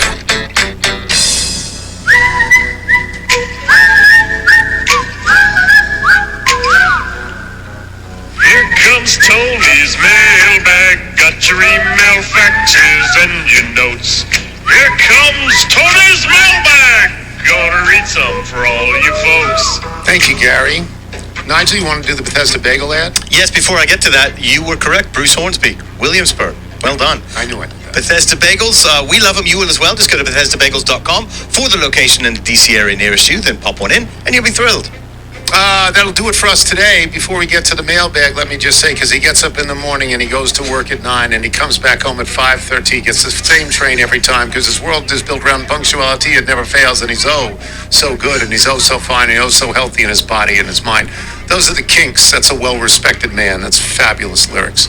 Thanks to our guests today, Bob Ryan, Barry's Verluga. Thanks to today's sponsors, Framebridge and Shopify. You can listen to us on Apple Podcasts, Spotify, Google Play, and Odyssey. If you get the show through Apple Podcasts, please leave us a review. From Larry Shoemaker. On the subject of close encounters with celebrity, here's one when the woman to whom I'm related to by marriage sort of saved the life of an A-list movie star. It was 1989, and the great director and Kansas City native Robert Altman was shooting one of his lesser-known films, Mr. and Mrs. Bridge, in his hometown. My wife was driving along Westport Road when an older gentleman stepped off the curb and began crossing the street with his head down. She had to slam on the brakes to avoid running over this idiot, who finally looked up and glared at my wife with a pair of stunning blue eyes. And yes, that was the day my wife almost killed Paul Newman. Great story. From Rami Candell. You asked about meeting famous people on a flight. About 10 years ago, I was getting off United flight into Houston. and I realized the man sitting behind me was the one and only Carl Lewis. Yes, that Carl Lewis. At first I thought, do not bother him, but then I realized it was Carl Lewis and he would love to be recognized. As I got my carry-on, I said, Mr. Lewis, what an honor it is to meet you. I was in Atlanta during the Olympics. I saw you race. It was a great experience. He replied, thank you, proceeded to tell me the following. You know, after I won, you're only supposed to take one victory lap? And I nodded yes, but really had no idea what he was talking about. He said, well, I took 2 laps, and you want to know why? I, of course, said, yes, I want to know why. And he said, because someone told me to take another effing lap, so I took another effing lap. Because I won and I was in Atlanta. Everyone around us started laughing. Thanks for all the enjoyment over the years. From David Epstein in New York, New York. In 2003, I was staying at the El San Juan Hotel in Puerto Rico when the Mets were playing a regular season series against the Expos. The hotel was full of legends. Mike Piazza was the Mets catcher, Frank Robinson, the Expos manager, Tom Seaver, a Mets broadcaster. But as a son of parents from Brooklyn, none of that prepared me for the moment. While I was waiting for the elevator, the entire Wilpon, Fred Wilpon, Oh, that's right. Mets, Yes. clan came over and filled the first car to arrive, leaving me and 2 other guests to settle for the next car. The 3 of us stepped inside, and that's when I realized I was in the elevator with a woman and her companion, Sandy Koufax. Sandy pressed 6, I pressed 5, and I realized I only had 4 floors to think of something to say. So thinking fast, if not clearly, I looked him in the eye and I said, excuse me, can I shake your hand so I can tell my mom? Sandy put out his hand, I shook it, said thank you, was on my merry way, and yeah, I called my mom. From the great Dan Byrne. In the late 80s, I was teaching tennis. Did we know Dan Byrne taught tennis? I knew he was a fan of tennis, but I wasn't clear. teaching tennis in a park in Encino, California. One day I saw a really, really tall guy hitting 3 courts down. A couple days later, I saw him again, but this time he was sitting by himself waiting for his partner. So I said, hey, Wilt, you want to hit? So we hit.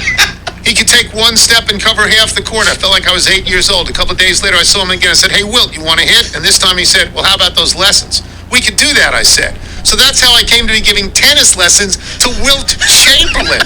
We did about 6 lessons, mostly on his net game and his serve. One time someone walked by and yelled something about Bill Russell. This wasn't Boston, it was L.A. He must have had to hear about Bill Russell every day of his life.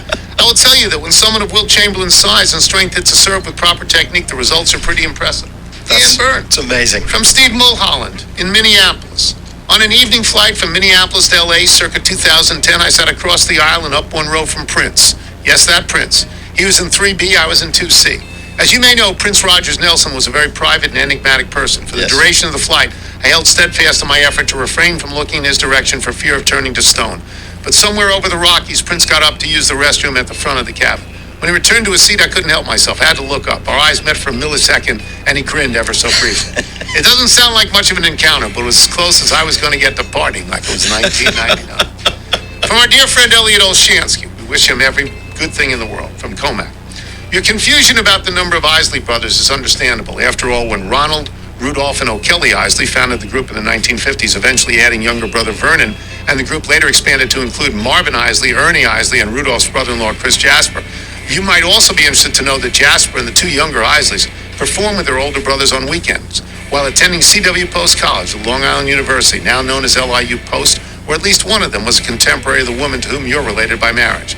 Best regards from Suffolk County, where my best celebrity transportation stories involve sitting across from the great boxing writer Bert Sugar on Metro North Railroad and next to Coldplay guitarist Johnny Buckland on the PATH train back from Red Bull Arena following a friendly between the Red Bulls and Tottenham Hotspur. From Ryan Coyle. In 2010, I was returning home on a small regional airline flight from D.C. to Charleston, West Virginia, with small being the operative word. Onto my flight and into the seat directly in front of me walked the former world's strongest man, Phil Pfister. While he is certainly no Paul McCartney or Joe DiMaggio, the memory of a 6'6", 375-pound beast of a man navigating the confines of a 50-seater regional jet makes me laugh to this day. Best to eat at Saliza. From Mike Peebler. I play golf, most of the time quite badly. As I'm not a well-to-do celebrity type and living in Los Angeles, I do most of my poor golf playing on the many muni courses that dot the landscape on the San Fernando Valley. In my neck of the woods, there's only one muni that has a driving range with real grass. The rest offer beaten-up mats that sit on concrete and make your wrists hurt after half a bucket of balls. So when I went to treat myself, I drove the extra 10 minutes to the driving range at Woodley Lakes Golf Course, which those in the know refer to around here as Widely Lakes because the fairways are so wide and forgiving. One usually shoots 5 to 10 strokes better here than anywhere else that has, trees and rough. Anyway, I'm pounding away at my $7 bucket of balls on the half-grown grass when I hear a deep, familiar-sounding voice coming from the adjacent box. I look up, I see an extremely tall man with his back to me, cigar smoke surrounding his head, taking a swing. He definitely looks like an athlete from behind. As I'm staring, he turns around and lo and behold, Scottie Pippen is staring me in the face. Cigar dangling from his lips and a smile on his face. And all I can think of in that moment is, why on earth is Scottie Pippen here? At this third-rate beaten-down Muni driving range in the San Fernando Valley and not at Bel Air Country Club or Riviera. I could think of literally nothing smart to say in that moment other than, hey, to which he nodded, turned back around and resumed hitting his beat-up range balls from 2002. So yeah, for some reason, even the bigs sometimes play golf, where the littles do. From Mike O'Brien in Boston, Massachusetts, formerly Revere. The year was 1995. I was 14 years old. Mickey Mantle had just died, and Mike Tyson was a week away from pounding Peter McNeely from Medfield, Massachusetts, about an hour from Revere. It was also the week my mom thought it was time to put me on a plane to Austin, Texas from Hartford, Connecticut to visit cousins I'd never met. While I had a fever and throwing up nonstop the day before and the day of the flight. If this happened today, I may have been shot on sight walking to the airport, but my mom told the ticket agent he just gets nervous before flights. And they plopped me into a wheelchair and upgraded me to first-class seats where I sat behind Charlie Steiner, who was on his way to Vegas for the flight. I then continued to throw up during the flight, coughing and sweating profusely. Charlie, about 40 minutes into the flight, stood up and looked at me and then pointed to an empty seat a couple of rows up and gave a thumbs up towards the stewardess and moved there. I still can't believe ESPN didn't get him a direct flight to Vegas.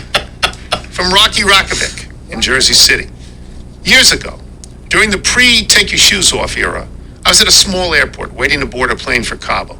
Just ahead of me online, or is it inline, was Lenny Kravitz. He was strikingly handsome. He stepped up to the smiling female TSA agent who patted him down and kept patting and kept patting and kept smiling and patting, then let him go. I stepped up and she said, "You can go through." From Jack Snyder in Fuengirola, Spain. Early 1970s. I was with my friend Frank at the Forum in Inglewood, California, to watch boxing great Jose Napoles, nicknamed Mantequilla, butter, referring to his smooth boxing style. He's frequently ranked as one of the greatest fighters of all time in that division, with a career record of 81-7 and 54 KOs. We had second-row seats, very excited to be so close to watch this boxing great, when the seat in the front row, directly in front of us, sat Elvis. That Elvis! He turned to acknowledge the crowd, and when he looked our way, we nodded hello, but left him alone to watch the bout. Afterwards, Elvis was standing in the back of the arena, surrounded by his guys for protection. When he saw us, he told his guys, "Let us through," and we had our chance for a personal moment with Elvis to express our unabashed admiration for the king. A lifetime highlight we were afforded by respecting his personal space. A lesson for life. One more, from Scott Feist in New Baden, Illinois. Flew from St. Louis to JFK in Germany. Flew from St. Louis to JFK to Germany in 2010 to see my daughter stationed there in the United States Air Force. Sat next to my wife for 30 years at the time. Wasn't my choice. It's funny. If you're out on your bike tonight, everyone, as always, do wear white. But I still need a bit of milk, full fat, which I've warmed in the microwave. All right, so that's it for the flight. We had one little minor hiccup in the middle, completely caused by Heather. We landed, apparently, in Black Tickle, Newfoundland. I assume that's just the name of the airport or the landing field, not a town, but who knows?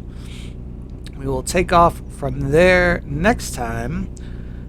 Currently in Newfoundland. We're going to keep going up the coast, then eventually head over to Greenland on our way to Iceland, and then the UK. But that is all for now. Signing out from Microsoft Flight Simulator 2020 World Tour.